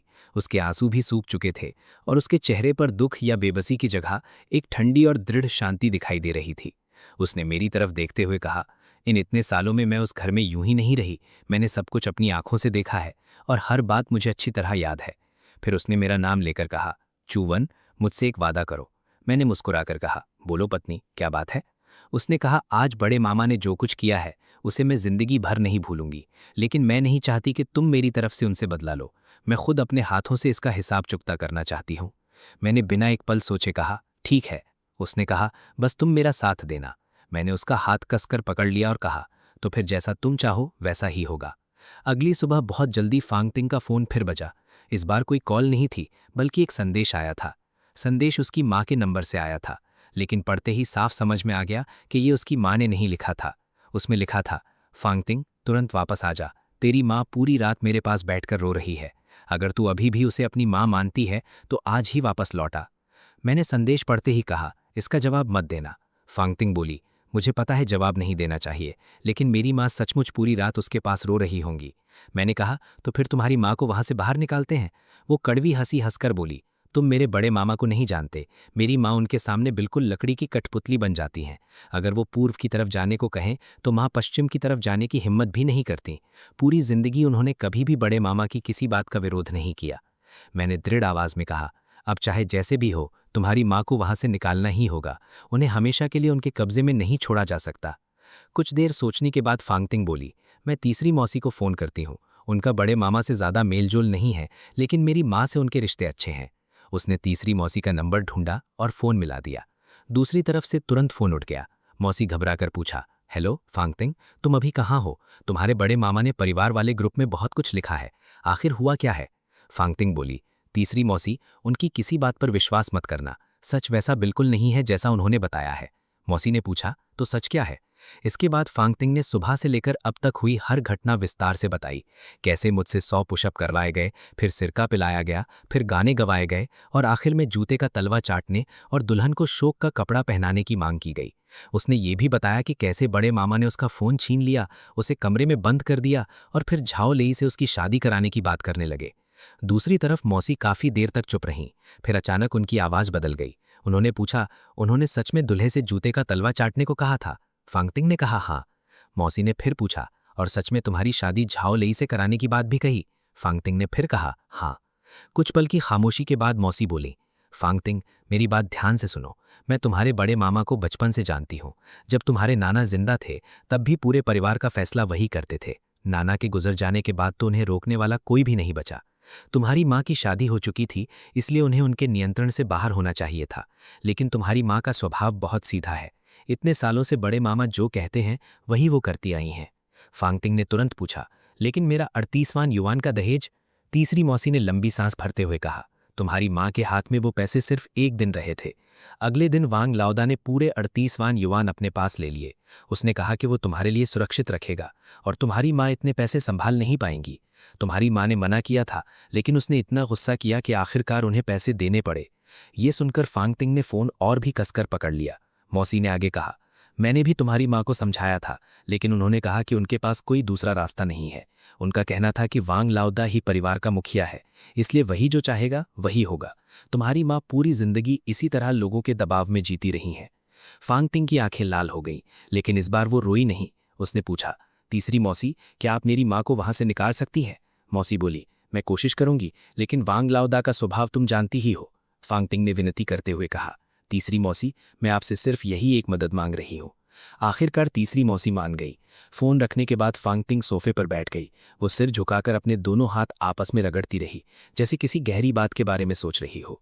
काफी देर बाद उसने सिर उठाकर मेरी तरफ देखा और कहा, एक बात है जो मैंने तुम्हें आज तक नहीं बताई। मैंने पूछा, क्या? उसने कहा, वांग लाओदा ने पहले झाओ लेई के लिए कस्बे में एक दुकान किराए पर ली थी। वहां उसने हार्डवेयर का बिजनेस शुरू किया था, लेकिन पूरा पैसा उधार लेकर लगाया गया था। दुकान सिर्फ 3 महीने चली और फिर भारी घाटे में बंद हो गई। आज तक उसका कर्ज बाकी है। वो कुछ पल रुकी और फिर बोली, मुझे पूरा यकीन है कि मेरे 38 वान युआन मिलते ही वो सबसे पहले उसी कर्ज को चुकाने में लगाएगा। मैंने कहा, तो फिर हमें किसी भी कीमत पर वो पैसे उसके हाथ में नहीं रहने देने चाहिए। फांगटिंग ने धीरे से सिर हिलाया और बोली, अब शायद बहुत देर हो चुकी है। उसने कल ही वो पैसे ले लिए थे, इसीलिए शायद आज तक तो वो पूरे के पूरे खर्च भी कर चुका होगा। उसकी ये बात सुनकर मैंने गहरी सांस ली। अगर वांग लाओदा सच में 38 वान युआन के दहेज में से थोड़ा सा भी खर्च कर चुका है, तो उन पैसों को वापस लेना और भी मुश्किल हो जाएगा। अगर मामला अदालत तक पहुंच गया और वो ये कह दे कि पैसे तो पहले ही खर्च हो चुके हैं, तो चाहे अदालत उसे पैसे लौटाने का आदेश भी दे दे, फिर भी वो आसानी से बहाना बना देगा कि उसके पास पैसे नहीं हैं। गांव में इतने सालों से कोई भी ऐसे मामलों में ईमानदारी से पैसे वापस नहीं करता, और यहाँ कर्ज मार जाना बहुत आसान माना जाता है। मैंने फांगटिंग से पूछा, क्या तुम्हारे पास वांग लाओदा के बैंक खाते की जानकारी है? उसने सिर हिलाकर मना कर दिया। मैंने फिर पूछा, तो तुम्हारी माँ के खाते की जानकारी? फांगटिंग बोली, मेरी माँ बैंक कार्ड का ज़्यादा इस्तेमाल ही नहीं करती। उनके पास जो भी पैसे होते हैं या तो नकद रहते हैं या फिर सब वांग लाओदा के पास ही रखे जाते हैं। उसकी बात सुनते ही मेरा दिल आधा बैठ गया। इसका मतलब था कि इन लोगों का ज़्यादातर लेन देन बैंक से नहीं बल्कि नकद पैसों से होता था। ऐसे में चाहे जितनी कोशिश करूं, पैसों का कोई रिकॉर्ड मिलना लगभग नामुमकिन था। तभी फांगटिंग ने मेरे चेहरे के भाव देखकर कहा, लेकिन एक चीज़ है जो उससे बच नहीं सकती। मैंने पूछा, क्या? उसने कहा, गांव के बाहर जो फैक्ट्री बनी हुई है, वो जिस ज़मीन पर खड़ी है वो सामूहिक ज़मीन है। उसे बनाने की कोई सरकारी मंजूरी कभी नहीं ली गई थी। फिर उसने आगे कहा, उस फैक्ट्री में उसने कम से कम 10 से भी ज़्यादा वान युआन लगाए थे। आज वो फैक्ट्री किराए पर चल रही है और हर साल उससे 2 से 3 वान युआन किराया मिलता है। फिर उसने मेरी आंखों में देखते हुए कहा, वही उसकी सबसे बड़ी कमजोरी है, वही उसकी जान है। मैं तुरंत उसकी बात समझ गया। वो आगे बोली, एक और बात है, पिछले साल झाओ लेई ने कस्बे में किसी से लड़ाई की थी। सामने वाले ने पुलिस में शिकायत भी दर्ज कराई थी, लेकिन वांग लाओदा ने अपने संबंधों का इस्तेमाल करके पूरा मामला दबा दिया। उस समय सामने वाले के इलाज का करीब 8,000 युआन का खर्चा भी वांग लाओदा ने ही दिया था। लेकिन मुझे पूरा यकीन है कि झाओ लेई की मारपीट वाली फाइल आज भी पुलिस थाने में मौजूद होगी। मैंने पूछा, तुम्हें ये सब कैसे पता? फांगटिंग बिल्कुल शांत स्वर में बोली, मैं किंडरगार्टन में काम करती हूँ। वहाँ बच्चों के माता पिता हर तरह के लोग होते हैं। कस्बे की खबरें बहुत जल्दी फैल जाती हैं। किसके घर में क्या बुरा चल रहा है ये लगभग सबको पता होता है। फिर उसने एक और बात कही, वांग लाओदा ने इतने सालों से गांव में अपने रसूख के दम पर न जाने कितने ऐसे काम किए हैं। उसे हमेशा यही लगा कि कोई भी उसके खिलाफ जाने की हिम्मत नहीं करेगा, क्योंकि आज तक किसी ने की भी नहीं। अब मैं देख सकता था कि फांगटिंग के चेहरे पर पहले वाली उदासी नहीं थी। वो अब हर चीज़ की योजना बना रही थी। लेकिन मैंने मन ही मन तय किया कि अभी जल्दबाजी नहीं करूंगा। सबसे पहले मुझे उसकी माँ को वहां से सुरक्षित निकालना होगा। जब तक मेरी सास वांग लाओदा के कब्जे में है, तब तक मैं कोई भी बड़ा कदम नहीं उठा सकता। मैंने धीरे से सिर हिलाया। दोपहर के करीब 2 बजे तीसरी मौसी का फोन आया। उन्होंने बताया कि वो फांगटिंग के घर गई थीं, लेकिन सच कहूं तो वो घर अब वांग लाओदा का ही बन चुका था, क्योंकि मेरी सास वहीं रोक कर रखी गई थीं। तीसरी मौसी ने बताया कि जब वो वहां पहुंची तो मेरी सास आंगन में बैठकर मक्के के दाने निकाल रही थीं। उनकी आंखें इतनी सूजी हुई थीं जैसे पूरी रात रोती रही हों। उधर वांग लाओदा बैठक में टीवी देख रहा था। जैसे ही उसने तीसरी मौसी को देखा, उसने भौहें चढ़ाकर पूछा, तुम यहाँ क्या करने आई हो? उन्होंने जवाब दिया, मैं अपनी बड़ी बहन से मिलने आई हूँ। वो तुरंत बोला, उसे कुछ नहीं हुआ है, हमारे घर के मामलों में दखल मत दो। तीसरी मौसी ने कहा, वो मेरी सगी बहन है, उससे मिलने में क्या दिक्कत है? वांग लाओदा गुस्से से बोला, मिल लिया तो अब निकल जाओ। तीसरी मौसी जाकर मेरी सास के पास बैठ गईं और धीरे से पूछा कि क्या हाल है। मेरी सास डर के मारे जोर से बोल भी नहीं पा रही थीं। उन्होंने बहुत धीरे से कहा, वो मुझे जाने नहीं दे रहा। उसने कहा है कि जब तक फांगटिंग वापस नहीं आती मैं कहीं नहीं जाऊंगी। तीसरी मौसी ने कहा, चलो मेरे साथ, कुछ दिन मेरे घर रह लेना। लेकिन मेरी सास ने सिर हिलाकर मना कर दिया। तीसरी मौसी बेचैन होकर बोली, तुम आखिर किस बात से डर रही हो? वो तुम्हारा भाई है, तुम्हारा बाप नहीं। मेरी सास बोली, वो मुझे पूरी तरह अपने नियंत्रण में रखता है, मेरे सारे पैसे भी वही संभालता है, यहाँ तक कि फांगटिंग का दहेज भी। अगर मैं यहाँ से चली गई और उसने सारे पैसे खर्च कर दिए तो क्या होगा? कम से कम यहाँ रहकर मैं उन पैसों पर नज़र तो रख सकती हूँ। ये सुनकर तीसरी मौसी कुछ पल के लिए पूरी तरह स्तब्ध रह गईं। उन्होंने पूछा, कैसा नियंत्रण? 38वां युआन का दहेज तो तुम्हें दिया गया था ना? ये सुनते ही मेरी सास रोने लगीं। उन्होंने कहा, 38वां युआन तो वांग लाओदा पहले ही ले चुका है। उसने कहा था कि वो फांगटिंग के लिए सुरक्षित रखेगा, लेकिन एक पैसा भी वापस नहीं दिया। ये सुनकर तीसरी मौसी का पूरा शरीर गुस्से से कांपने लगा। वो तुरंत उठीं और वांग लाओदा से जाकर बात करने लगीं, लेकिन मेरी सास ने उनका हाथ पकड़कर रोक लिया। वो रोते हुए बोली, मत जाओ, अगर तुम उससे झगड़ा करोगी तो वो और ज़्यादा उग्र हो जाएगा, तब फांगटिंग की हालत और भी खराब हो जाएगी। आखिरकार तीसरी मौसी चाहकर भी मेरी सास को वहां से नहीं निकाल सकी। वो वापस आकर सारी बात फांगटिंग को फ़ोन पर बता दी। ये सब सुनने के बाद फांगटिंग पूरी तरह चुप हो गई। मैं उसके चेहरे को देख रहा था और समझ सकता था कि उसके भीतर कितना बड़ा तूफान चल रहा है। लेकिन उसके बाद उसने ऐसा काम किया जिसकी मैंने बिल्कुल उम्मीद नहीं की थी। उसने किसी को फ़ोन नहीं किया, किसी से कोई बात नहीं की। वो सीधे उठी, कपड़े बदले और अपने कमरे में चली गई। वहां से उसने एक पुराना फाइल बैग निकाला। उसके अंदर कॉलेज के दिनों से लेकर नौकरी करने तक की उसकी सारी बचत के रिकॉर्ड रखे हुए थे। बैंक स्टेटमेंट, पैसे भेजने की रसीदें, ट्रांसफ़र के स्क्रीनशॉट और हर तरह के दस्तावेज। उसने एक एक कागज़ मेज़ पर फैलाते हुए कहा, बड़े मामा ने मेरे 18 साल की उम्र से लेकर आज तक मेरी माँ के हाथों से कुल मिलाकर 93,000 युआन लिए हैं। इन सब का रिकॉर्ड मैंने संभाल कर रखा है। फिर उसने हाथ से लिखा हुआ एक कागज़ निकाला। वो मेरी माँ की लिखावट थी। उसमें साल दर साल बड़े मामा द्वारा लिए गए पैसों का पूरा हिसाब लिखा हुआ था।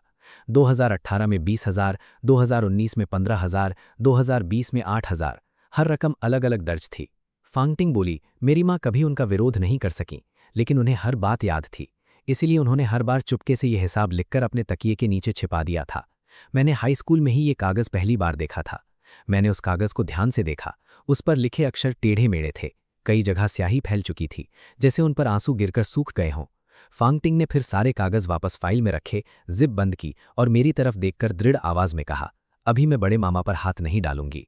लियू परिवार से जुड़े लोगों को नहीं, बल्कि मैं सबसे पहले उसके आसपास खड़े लोगों को उससे अलग करूंगा। दूसरे नंबर पर होगी दूसरी मौसी, फिर शादी कराने वाला संचालक और उसके बाद झावले। बड़े मामा गांव ने इसलिए इतने सालों से मनमानी करते आए हैं क्योंकि उनके आसपास हमेशा ऐसे लोग रहे हैं जो बिना सोचे समझे उनके हर गलत काम में साथ देते हैं। अगर ये लोग उनके साथ नहीं रहेंगे तो बड़े मामा सिर्फ नाम के रह जाएंगे। मैंने पूछा, लेकिन ये सब होगा कैसे?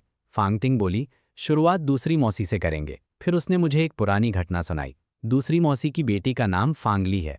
उसकी शादी सुनहाओ नाम के आदमी से हुई थी। वो कस्बे में एक कार वॉश की दुकान चलाता था। ऊपर से देखने पर सब कुछ बिल्कुल सामान्य लगता था, लेकिन सच ये था कि सुनहाओ जुए की लत में बहुत बड़ा कर्जदार बन चुका था। फांगटिंग ने बताया कि पिछले साल गर्मियों में उसने अपनी आंखों से एक घटना देखी थी। वो किंडरगार्टन के बच्चों को आइसक्रीम खिलाने कस्बे में ले गई थी। उसी समय पास वाले होटल के एक प्राइवेट कमरे में सुनहाओ और एक गंजे आदमी के बीच जोरदार झगड़ा हो रहा था। वो गंजा आदमी मेज़ पर हाथ मारकर चिल्ला रहा था, अगर अभी पैसे नहीं लौटाए तो मैं तेरी कार वॉश की दुकान पर जाकर सारा सामान उठा ले जाऊंगा। उसी समय दूसरी मौसी भी वहां मौजूद थीं। वो होटल के बाहर बैठकर रो रही थीं, लेकिन इस घटना को उन्होंने पूरे परिवार से छिपा लिया। रिश्तेदारों की नज़र में सुनहाओ एक बहुत अच्छा दामाद था, जिसकी कस्बे में अपनी दुकान थी और जिसकी जिंदगी बहुत अच्छी चल रही थी।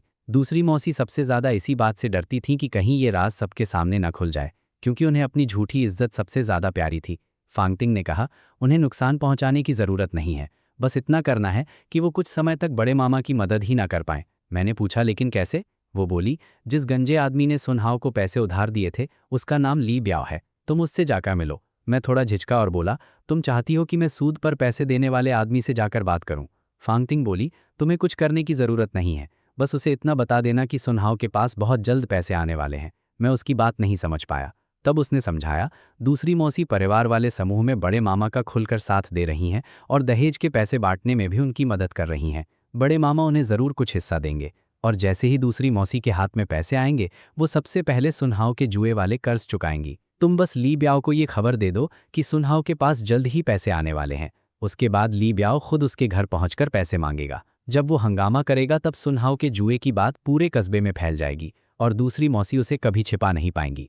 ये सब कहते समय फांगटिंग के चेहरे पर जरा भी घबराहट नहीं थी। वो बिल्कुल वैसे ही शांत थी जैसे किंडरगार्टन में बच्चों की सीटें तय कर रही हो।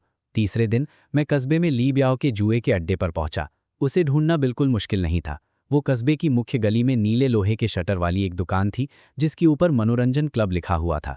जैसे ही मैं अंदर गया, पूरे कमरे में सिगरेट का धुआं भरा हुआ था। 4-5 मेज़ों पर लोग जुआ खेल रहे थे और एक गठीला गंजा आदमी काउंटर के पीछे बैठकर मोबाइल चला रहा था। मैं समझ गया कि वही ली ब्याओ है। मैं उसके पास गया और सिगरेट निकालकर उसकी तरफ बढ़ाई। उसने मेरी तरफ देखा लेकिन सिगरेट नहीं ली और पूछा, किससे मिलना है? मैंने कहा, ब्याओ भाई, आपसे थोड़ी बात करनी है। उसने पूछा, तू कौन है? मैंने जवाब दिया, मेरा नाम झूवेन है। 2 दिन पहले फांग परिवार में दूल्हा बनकर आया था। उसने भौं उठाई और बोला, अच्छा तू वही दूल्हा है जिसे बड़े मामा ने घर से भगा दिया था?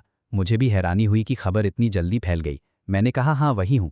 वो अचानक हंस पड़ा और बोला, मुझसे क्या काम है? बदला लेने आया है क्या? मैंने सिर हिलाया और कहा, नहीं, मैं सिर्फ एक खबर देने आया हूँ। मानना या ना मानना आपकी मर्जी। उसने मोबाइल नीचे रख दिया और मेरी तरफ देखने लगा। मैंने कहा, सुनहाओ को जानते हो ना, दूसरी मौसी का दामाद? उसका चेहरा तुरंत बदल गया। उसने पूछा, तुझे कैसे पता कि मैं उसे जानता हूँ? मैंने कहा, कस्बे की बातें छिपती कहाँ हैं? उसने तुझसे कितना कर्ज लिया है? वो कुछ सेकंड तक मुझे घूरता रहा, शायद ये समझने की कोशिश कर रहा था कि मैं जानकारी निकालने आया हूँ या सच में खबर देने। थोड़ी देर बाद उसने कहा, 56,000। मैंने कहा, फांग परिवार के पास अभी 38 वान युवान का दहेज है जो बड़े मामा के पास रखा हुआ है। वो उसमें से कुछ हिस्सा दूसरी मौसी को देंगे और दूसरी मौसी वो पैसा सुनहाओ का कर्ज चुकाने में लगाएंगी। ये सुनते ही ली ब्याओ की आंखें चमक उठी। मैंने आगे कहा, लेकिन अगर तुम उसके खुद आकर पैसे देने का इंतजार करोगे तो पता नहीं कितना समय निकल जाएगा। मेरी बात समझ रहे हो ना? उसने कुछ देर सोचा और बोला, मतलब तू चाहता है कि मैं खुद जाकर पैसे मांगू? मैं मुस्कुराया और बोला, मैंने ऐसा कुछ नहीं कहा, मैं तो आपसे मिलने आया था। ये सुनकर वो भी मुस्कुरा दिया। जब मैं वहां से बाहर निकले लगा तो उसने पीछे से आवाज लगाई, अरे लड़के, तू बड़ा दिलचस्प आदमी है। लेकिन मैंने पीछे मुड़कर भी नहीं देखा। 3 दिन बाद फांग तिंग को तीसरी मौसी का संदेश मिला। उन्होंने बताया कि ली ब्याओ 2 आदमियों को लेकर सीधे सुनहाओ की कार वॉश की दुकान पर पहुंच गया था और वहां जोरदार हंगामा जमा दिया। आसपास के सभी दुकानदार और राहगीर तमाशा देखने जमा हो गए थे। सुनहाओ डर के मारे दुकान बंद करके अंदर छिप गया था। ली ब्याओ बाहर शटर पीट पीट कर चिल्ला रहा था, सुनहाओ बाहर निकल, मेरे 56,000 वापस कर। अगर आज पैसे नहीं दिए तो मैं तेरी पूरी दुकान उखाड़ लूंगा। कार वॉश की दुकान बाजार वाली सड़क पर थी, इसलिए वहां से गुजरने वाले हर आदमी ने ये नज़ारा देखा। आधे दिन के अंदर ये खबर पूरे कस्बे में फैल गई और फिर गांव तक पहुंच गई। देखते ही देखते सुनहाओ के जुए के कर्ज की बात हर जगह फैल गई थी। दूसरी मौसी घबराकर इधर उधर भागने लगी। उन्होंने परिवार वाले समूह में कांपती हुई आवाज में संदेश भेजा, तुम लोग बाहर की अफवाहों पर विश्वास मत करना। सुनहाओ ने सिर्फ थोड़ा सा कारोबार चलाने के लिए उधार लिया था, उसने जुआ नहीं खेला। लेकिन अब कोई उनकी बात मानने वाला नहीं था, क्योंकि जब ली ब्याओ हंगामा कर रहा था तब किसी ने पूरी घटना का वीडियो बनाकर कस्बे के समूह में भेज दिया था। उस वीडियो में ली ब्याओ साफ साफ चिल्ला रहा था, इसने जुआ खेलकर पैसे हारे थे, इसलिए मुझसे उधार लिया था, अब पैसे लौटाने से मना कर रहा है। अब जुए की बात पूरी तरह सच साबित हो चुकी थी। दूसरी मौसी जितनी सफाई देती, लोग उतना ही ज्यादा उन पर शक करने लगे। आखिरकार उन्होंने सफाई देना ही बंद कर दिया। घबराकर वो सीधे बड़े मामा के घर पहुंची और रोते हुए बोली कि सुनहाओ का कर्ज चुकाना पड़ेगा। सूदखोर लोग दुकान तक पहुंच गए हैं, अगर तुरंत पैसे नहीं दिए गए तो कार वॉश की दुकान भी हाथ से चली जाएगी। दूसरी मौसी रोते हुए बड़े मामा से विनती करने लगी कि फांग तिंग के दहेज में से कुछ पैसे उन्हें भी दे दिए जाएं, ताकि वो अपने घर की मुसीबत संभाल सकें। लेकिन बड़े मामा ने साफ कह दिया, किस बात का हिस्सा? फांग तिंग अभी तक वापस नहीं आई है, ये पैसा अभी मेरे पास ही रहेगा, अपने घर की परेशानी खुद संभालो। बाद में तीसरी मौसी ने यही बात फांग तिंग को बताई। दूसरी मौसी पूरी तरह सन्न रह गईं। उन्होंने बड़े मामा का हर जगह साथ दिया, शादी में दूल्हे को रोकने में मदद की, परिवार वाले समूह में बड़े मामा की तरफदारी की, फांग तिंग को बदनाम किया। लेकिन जब पैसे हाथ आए तो बड़े मामा ने उन्हें एक पैसा भी नहीं दिया। जब दूसरी मौसी बड़े मामा के घर से निकलीं तो रास्ते भर रोती रहीं। तीसरी मौसी के भेजे हुए संदेश पढ़कर भी फांग तिंग के चेहरे पर जरा भी बदलाव नहीं आया। उसने सिर्फ इतना कहा, पहला आदमी भी रास्ते से हट गया। मैं उसे ध्यान से देखने लगा। अब वो पहले जैसी बिल्कुल नहीं लग रही थी। किंडरगार्टन में बच्चों को प्यार से गाना और नाच सिखाने वाली वही फांग तिंग अब सोफे पर एक पैर मोड़कर बैठी थी। उसकी उंगलियां धीरे धीरे मोबाइल चला रही थीं और उसकी आंखें सर्दियों की झील की तरह बिल्कुल ठंडी हो चुकी थीं। मैंने पूछा, अब अगला कौन है? फांग तिंग बोली, शादी का संचालक, वही आदमी जिसने शादी वाले दिन फूलों वाली शर्ट पहन रखी थी और जिसे मैंने लात मारकर गिरा दिया था। उसका नाम गांव जियांगुओ था। कस्बे में उसकी शराब और सिगरेट की दुकान थी, लेकिन असली कमाई वो उससे नहीं करता था। वो लोगों को ऊंचे ब्याज पर पैसे उधार देता था। कई लोग उसका कर्ज चुका नहीं पाए थे और वो वर्षों से उनके पीछे पड़ा हुआ था। मैंने पूछा, उसका क्या करेंगे? फांग तिंग बोली, कुछ नहीं करना, तुम सिर्फ उससे एक बार बात करना। मैंने पूछा, क्या बात? उसने कहा, बस उससे पूछना कि शादी वाले दिन जो कुछ हुआ, क्या हमें उसकी शिकायत पुलिस में करनी चाहिए? पहले तो मैं समझ नहीं पाया, लेकिन अगले ही पल मुझे उसकी योजना समझ आ गई। शादी वाले दिन गांव जियांगो ने मुझे सबके सामने जूते का तलवा चाटने के लिए मजबूर किया था। अगर फांगटिंग पुलिस में शिकायत करती तो ये जबरदस्ती किसी का सार्वजनिक अपमान करने का मामला बनता। इसके अलावा उसने बड़े मामा के साथ मिलकर फांगटिंग का मोबाइल छीन लिया था और उसे कमरे में बंद करके रखा था। ये गैर कानूनी तरीके से किसी को बंदी बनाना भी था। अगर इन सब बातों पर पुलिस मामला दर्ज कर लेती तो क्या उसकी शराब और सिगरेट की दुकान चल पाती और क्या उसका सूद पर पैसे देने का धंधा छिपा रह पाता। फांगटिंग को सच में पुलिस के पास जाने की जरूरत नहीं थी। बस इतना काफी था कि गांव जियांगुओ को ये यकीन हो जाए कि वो कभी भी पुलिस में शिकायत कर सकती है। चौथे दिन मैं उसकी दुकान पर पहुंचा। दुकान बहुत बड़ी नहीं थी। बाहर बियर की पेटियां रखी थीं और अंदर अलग अलग तरह की शराब और सिगरेट की बोतलें सजी हुई थीं। गांव जियांगुओ काउंटर के पीछे बैठा था। जैसे ही उसने मुझे देखा उसका चेहरा बदल गया। शायद उसे शादी वाले दिन की मेरी लात याद आ गई थी। मैं काउंटर तक गया, एक सिगरेट का पैकेट उठाकर रखा और पूछा, कितने पैसे हुए? वो मुझे देखता रहा लेकिन कुछ नहीं बोला। उसका हाथ अनजाने में उसी जगह चला गया जहां मैंने उसे लात मारी थी। मैंने भुगतान किया, सिगरेट निकाली, उसे जलाया और एक लंबा कश लेकर कहा, जियांगुओ भाई, शादी वाले दिन की बात का क्या करना चाहिए? उसका चेहरा झटके से बदल गया। उसने पूछा, कौन सी बात? मैंने धुएं का छल्ला छोड़ते हुए कहा, वही जब तुमने मुझे सबके सामने जूते का तलवा चाटने को कहा था। वो तुरंत बोला, वो मेरी मर्जी नहीं थी, बड़े मामा ने मुझे ऐसा बोलने को कहा था। मैंने सिर हिलाकर कहा, मुझे पता है कि वो बड़े मामा का आदेश था, लेकिन वो बात मुंह से तुमने ही कही थी, है ना? इस बार वो चुप हो गया। मैंने कहा, मेरी पत्नी पुलिस में शिकायत करना चाहती है, पता नहीं ऐसे मामले में क्या कार्यवाही होती है। ये सुनते ही उसका चेहरा पूरी तरह सफ़ेद पड़ गया। वो जल्दी जल्दी बोला, नहीं नहीं, पुलिस मत बुलाओ, उस दिन बस मजाक ज्यादा हो गया था, मैं तुमसे माफ़ी मांग लेता हूँ। मैं चुपचाप उसे देखता रहा। वो तुरंत काउंटर से बाहर आया और उसका पूरा रवैया बदल चुका था। उसने कहा, झूवेन भाई, उस दिन मेरी गलती थी, मैं माफ़ी मांगता हूँ। आज से तुम्हें सिगरेट के पैसे भी नहीं देने पड़ेंगे, जो चाहिए ले जाओ। मैंने हाथ उठाकर उसे रोका और कहा, मुझे तुम्हारी माफ़ी नहीं चाहिए, मुझे सिर्फ एक काम में तुम्हारी मदद चाहिए। वो चौंक गया। मैंने कहा, उस दिन बड़े मामा ने तुम्हें जो कुछ करने को कहा था उसके संदेश या फ़ोन का रिकॉर्ड तुम्हारे पास अभी भी होगा ना? उसके चेहरे के भाव कई बार बदले। वो कुछ कहना चाहता था लेकिन रुक गया। लगभग 10 सेकंड बाद उसने पूछा, तुम करना क्या चाहते हो? मैंने कहा, मैं अपनी पत्नी के 38,000 युआन के दहेज के पैसे वापस लेना चाहता हूँ। मुझे तुम्हें गवाह बनाना है। बड़े मामा ने तुम्हें शादी में दूल्हे को अपमानित करने का आदेश दिया, दुल्हन को गैर कानूनी तरीके से कमरे में बंद रखा। अदालत में तुम गवाह बनोगे, अपराधी नहीं। मैं उसकी आंखों में देखते हुए बोला, लेकिन अगर तुम मेरी मदद नहीं करोगे तो फिर अपराधी भी तुम ही बनोगे। उसके होठ हिले लेकिन आवाज़ नहीं निकली। बहुत देर तक सोचने के बाद वो काउंटर के पीछे गया, दराज से अपना मोबाइल निकाला, बड़े मामा के साथ हुई बातचीत खोली और मेरा मोबाइल मेरी तरफ बढ़ा दिया। संदेश बिल्कुल साफ थे। बड़े मामा ने लिखा था, उस दिन दूल्हे को जितना हो सके उतना परेशान करना, जितना ज्यादा अपमान होगा उतना अच्छा। गांव जियांगुओ ने पूछा था, कैसे?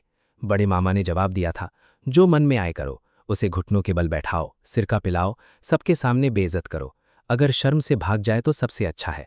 गांव जियांगुओ ने फिर पूछा था, अगर वो भागा नहीं तो? बड़े मामा ने लिखा था, तो और ज्यादा बढ़ जाना, उससे जूते का तलवा चटवाना। फांगटिंग का मोबाइल में पहले ही अपने पास रख लूंगा ताकि दोनों आपस में बात ना कर सकें। मैंने एक एक संदेश ध्यान से पढ़ा। सबूत बिल्कुल साफ थे। मैंने फांगटिंग के मोबाइल से पूरी बातचीत की तस्वीरें खींच लीं। जब मैं तस्वीरें ले चुका तो गांव जियांगुओ ने डरते हुए कहा, जो चाहिए था वो मिल गया ना, अब चले जाओ, लेकिन बड़े मामा को मत बताना कि मैंने तुम्हें ये सब दिखाया है। मैंने कहा, चिंता मत करो, तुम्हारा नाम इसमें नहीं आने दूंगा। दुकान से बाहर निकलते समय मैंने सिगरेट बुझा दी।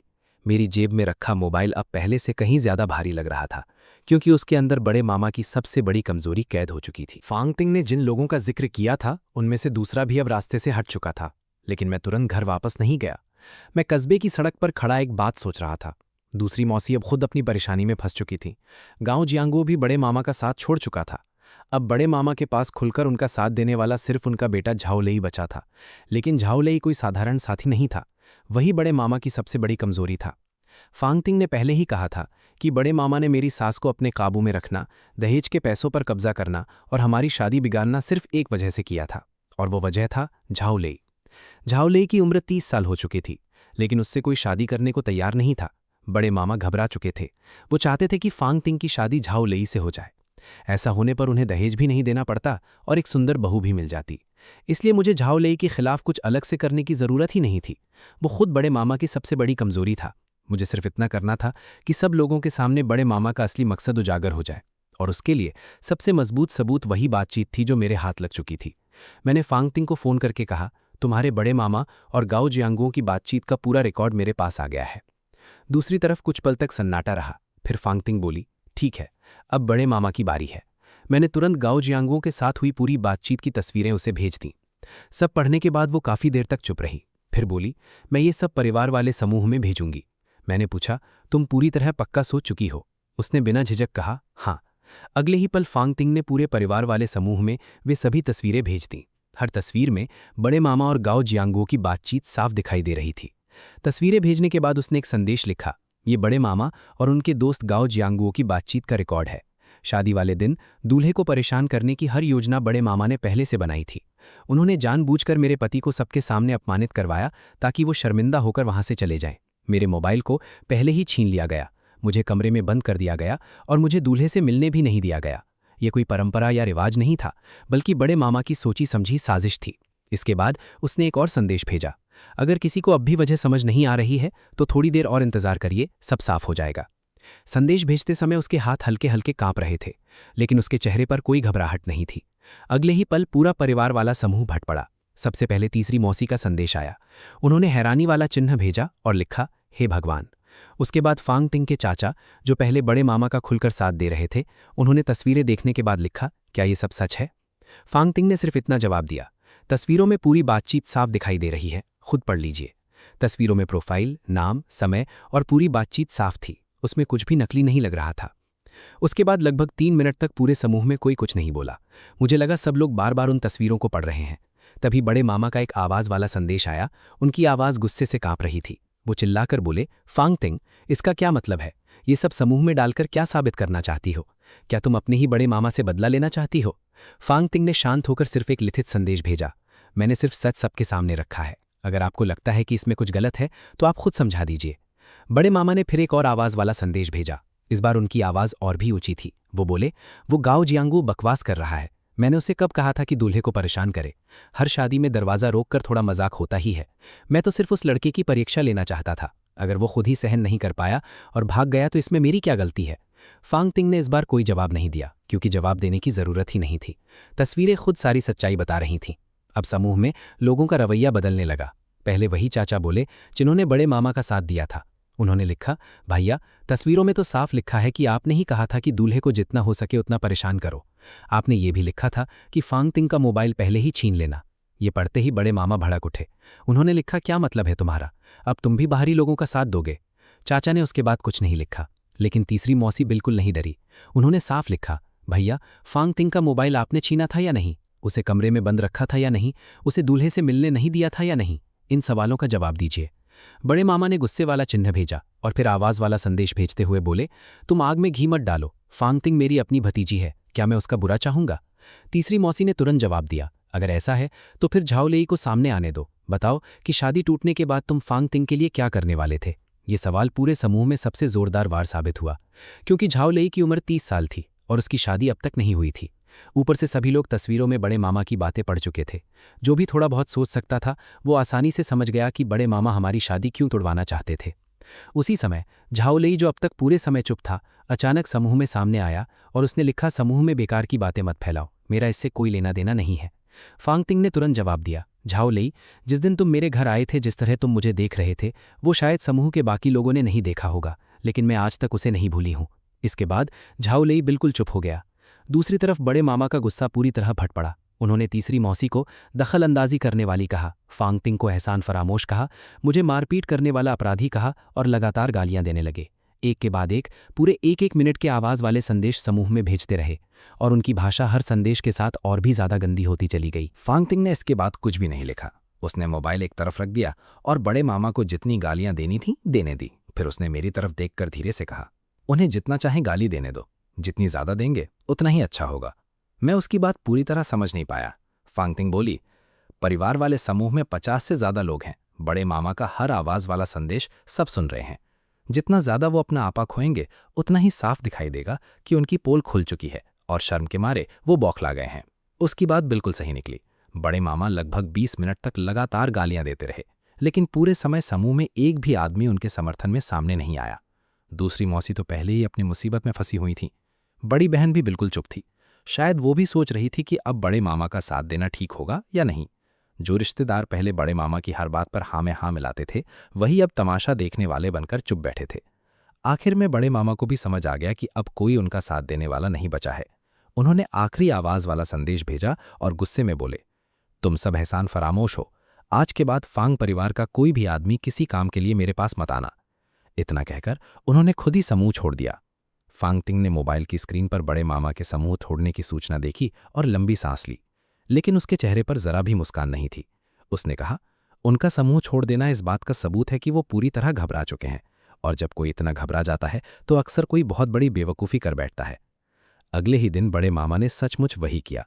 वो सीधे फांगतिंग के किंडरगार्टन पहुंच गए। कुछ देर बाद फांगतिंग की एक सहकर्मी का फोन आया। उसने घबराकर बताया कि एक आदमी स्कूल में आकर हंगामा कर रहा है। वो खुद को फांगतिंग का रिश्तेदार बता रहा है और प्रधानाचार्य से शिकायत कर रहा है कि फांगतिंग का चरित्र ठीक नहीं है।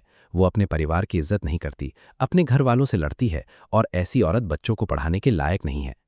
ये सुनते ही फांगतिंग का चेहरा सफ़ेद पड़ गया। उसने धीमी आवाज में कहा, वो मेरे काम की जगह तक पहुंच गया। सहकर्मी ने बताया कि प्रधानाचार्य ने किसी तरह उसे वहां से जाने के लिए मना लिया, लेकिन जाते जाते वो कह गया कि वो फिर वापस आएगा। फोन कटते ही फांगतिंग सोफे पर बैठ गई। उसके हाथ कांप रहे थे, लेकिन वो डर से नहीं बल्कि गुस्से से कांप रही थी। उसने बहुत धीमी आवाज में कहा, अब उसने मेरी नौकरी को निशाना बनाया है। मैंने पूछा, अब क्या करोगी? फांगतिंग उठकर मेज के पास गई और उस फाइल में से वही हाथ से लिखा हुआ कागज निकाला जो मेरी सास ने सालों पहले छिपा कर रखा था। उसने कुछ पल उस कागज को देखा और फिर अपना फैसला कर लिया। उसने तुरंत जिले के शिकायत विभाग में फोन लगाया। उसने कोई गुमनाम शिकायत नहीं की, बल्कि अपना पूरा नाम बताकर बड़े मामा की अवैध फैक्ट्री की शिकायत दर्ज कराई। उसने फोन पर साफ साफ बताया कि गांव के बाहर बनी वो फैक्ट्री सामूहिक जमीन पर बिना किसी सरकारी अनुमति के बनाई गई है। 5 साल से वहां अवैध निर्माण खड़ा है और उसे किराए पर देकर हर साल अच्छी खासी कमाई की जा रही है। उसने ये भी बताया कि पहले भी इसकी शिकायत हुई थी, लेकिन बड़े मामा ने अपने प्रभाव से मामला दबवा दिया था। दूसरी तरफ बैठे अधिकारी ने सारी जानकारी दर्ज की और कहा कि जल्द ही जांच के लिए लोग भेजे जाएंगे। फोन रखने के बाद फांगतिंग कुर्सी से टिक कर बैठ गई और आंखें बंद कर लीं। मैंने उसकी तरफ देखा और कहा, तुम जानती हो ना कि ये करने के बाद तुम्हारे और बड़े मामा के बीच वापस लौटने का कोई रास्ता नहीं बचेगा? उसने आंखें खोलीं, मेरी तरफ देखा और सिर्फ 2 शब्द कहे, मुझे पता है। कुछ पल रुककर वो फिर बोली, उन्होंने मेरी नौकरी तक आकर मुझे बर्बाद करने की कोशिश की। ये नौकरी मैंने अपनी मेहनत से हासिल की है, इसमें उनका एक भी योगदान नहीं है। वो मेरी माँ को अपने काबू में रख सकते हैं, गांव में लोगों पर रौब जमा सकते हैं, लेकिन मेरी जिंदगी में दखल देने का उन्हें कोई अधिकार नहीं है। फिर उसने दृढ़ता आवाज में कहा, उन्होंने मेरी सबसे कीमती चीज पर हाथ डाला है, अब मैं उनकी सबसे बड़ी कमजोरी पर हाथ डालूंगी। बड़े मामा को इस बात का जरा भी अंदाजा नहीं था कि फांगतिंग ने उनके खिलाफ शिकायत कर दी है। उन्हें लगा कि स्कूल जाकर हंगामा करने से फांगतिंग डर जाएगी और वापस आकर माफी मांग लेगी, लेकिन उन्होंने फांगतिंग को पूरी तरह गलत समझा था। 3 दिन बाद जिले से 2 अधिकारी सफेद गाड़ी में गांव पहुंचे। उन्होंने गांव के बाहर बनी फैक्ट्री की पूरी जांच की, तस्वीरें ली, जमीन की नाप जोख की और फिर ग्राम समिति से सारे रिकॉर्ड निकलवाए। जब तक बड़े मामा को इसकी खबर मिली, तब तक अधिकारी अपना काम पूरा करके जा चुके थे।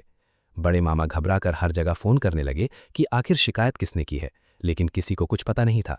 फिर वो उस आदमी के पास पहुंचे जिसने पहले उनका मामला दबवाया था, लेकिन इस बार उसने साफ कह दिया कि ये मामला सीधे जिले से आया है और अब वो कुछ नहीं कर सकता। अब बड़े मामा सचमुच डर गए। वो फैक्ट्री उनकी सबसे बड़ी संपत्ति थी।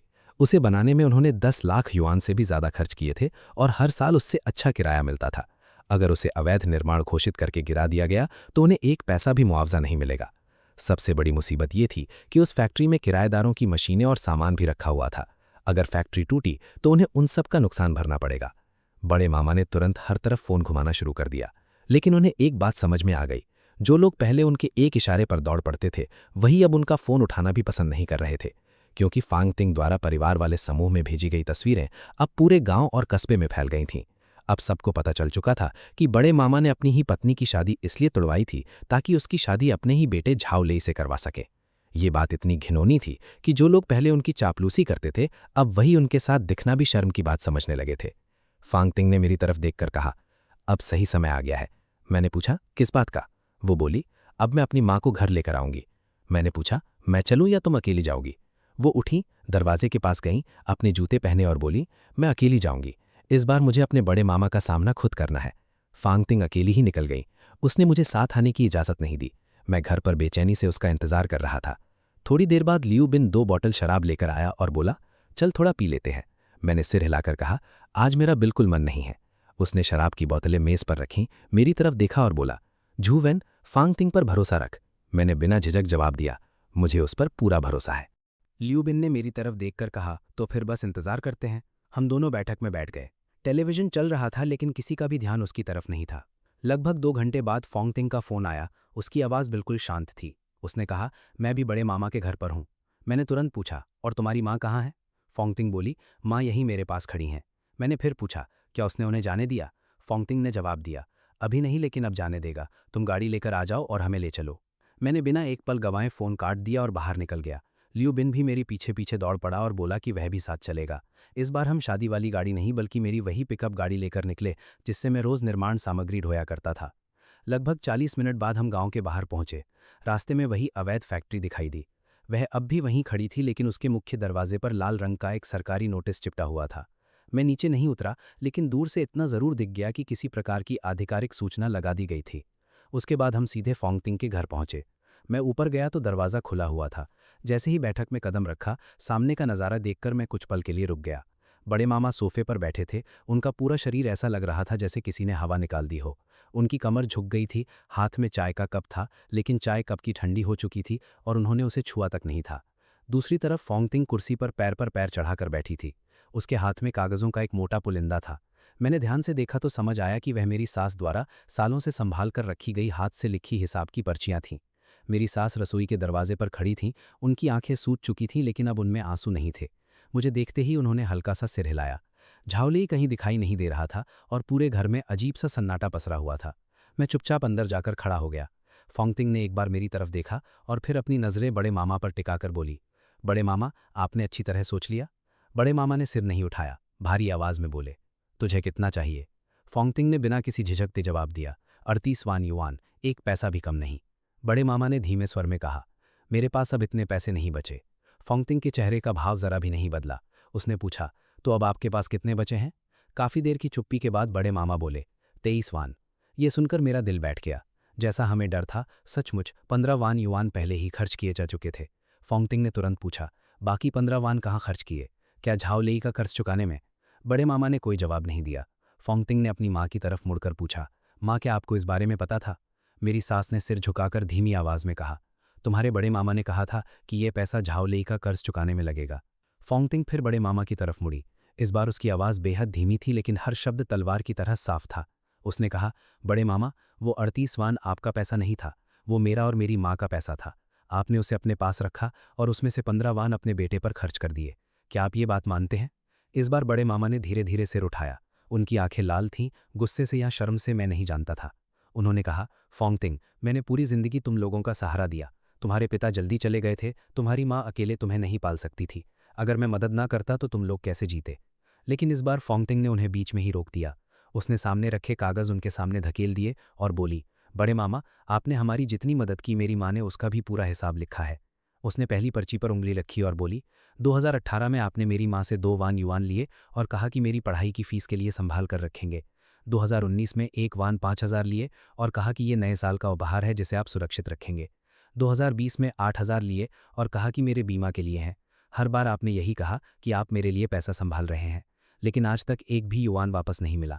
फिर उसने नीचे लिखी पंक्तियों की तरफ इशारा किया और बोली, मेरे नौकरी करने के बाद भी आपने अलग अलग बहाने बनाकर पैसे लिए। कुल मिलाकर 9 वान 3000 युआन। आपने हमारी जितनी मदद की थी उससे 3 गुना ज़्यादा पैसा हमसे ले चुके हैं। बड़े मामा उन कागज़ों को घूरते रह गए। उनका चेहरा सुर्ख होकर गहरा पड़ गया। शायद उन्होंने कभी सोचा भी नहीं होगा कि मेरी सास हर लेन देन का इतना बारीक हिसाब लिखती रही हैं। उन्होंने मुंह खोला, कुछ कहना चाहा लेकिन उन तारीखों और रकमों से भरे पन्नों के सामने उनकी आवाज़ ही गायब हो गई। फांगतिंग ने शांत स्वर में कहा, मैं पुराना हिसाब नहीं मांग रही, इतने सालों का हिसाब गिनना भी नहीं चाहती। मुझे सिर्फ एक चीज़ चाहिए, अभी इसी वक्त बाकी के 23 वान मेरी माँ को वापस कर दीजिए। बड़े मामा ने थकी हुई आवाज़ में पूछा, तो फिर मेरे बेटे का क्या होगा? फांगतिंग ने बिना पलक झपकाए जवाब दिया, आपके बेटे की जिम्मेदारी आपकी है। उसकी आवाज़ इस बार किसी धारदार चाकू की तरह कठोर थी। वह आगे बोली, अगर आपने पैसे वापस नहीं किए तो अगला कदम अदालत होगा। काओ जियांगो और आपके बीच हुई सारी बातचीत का रिकॉर्ड मेरे पास है।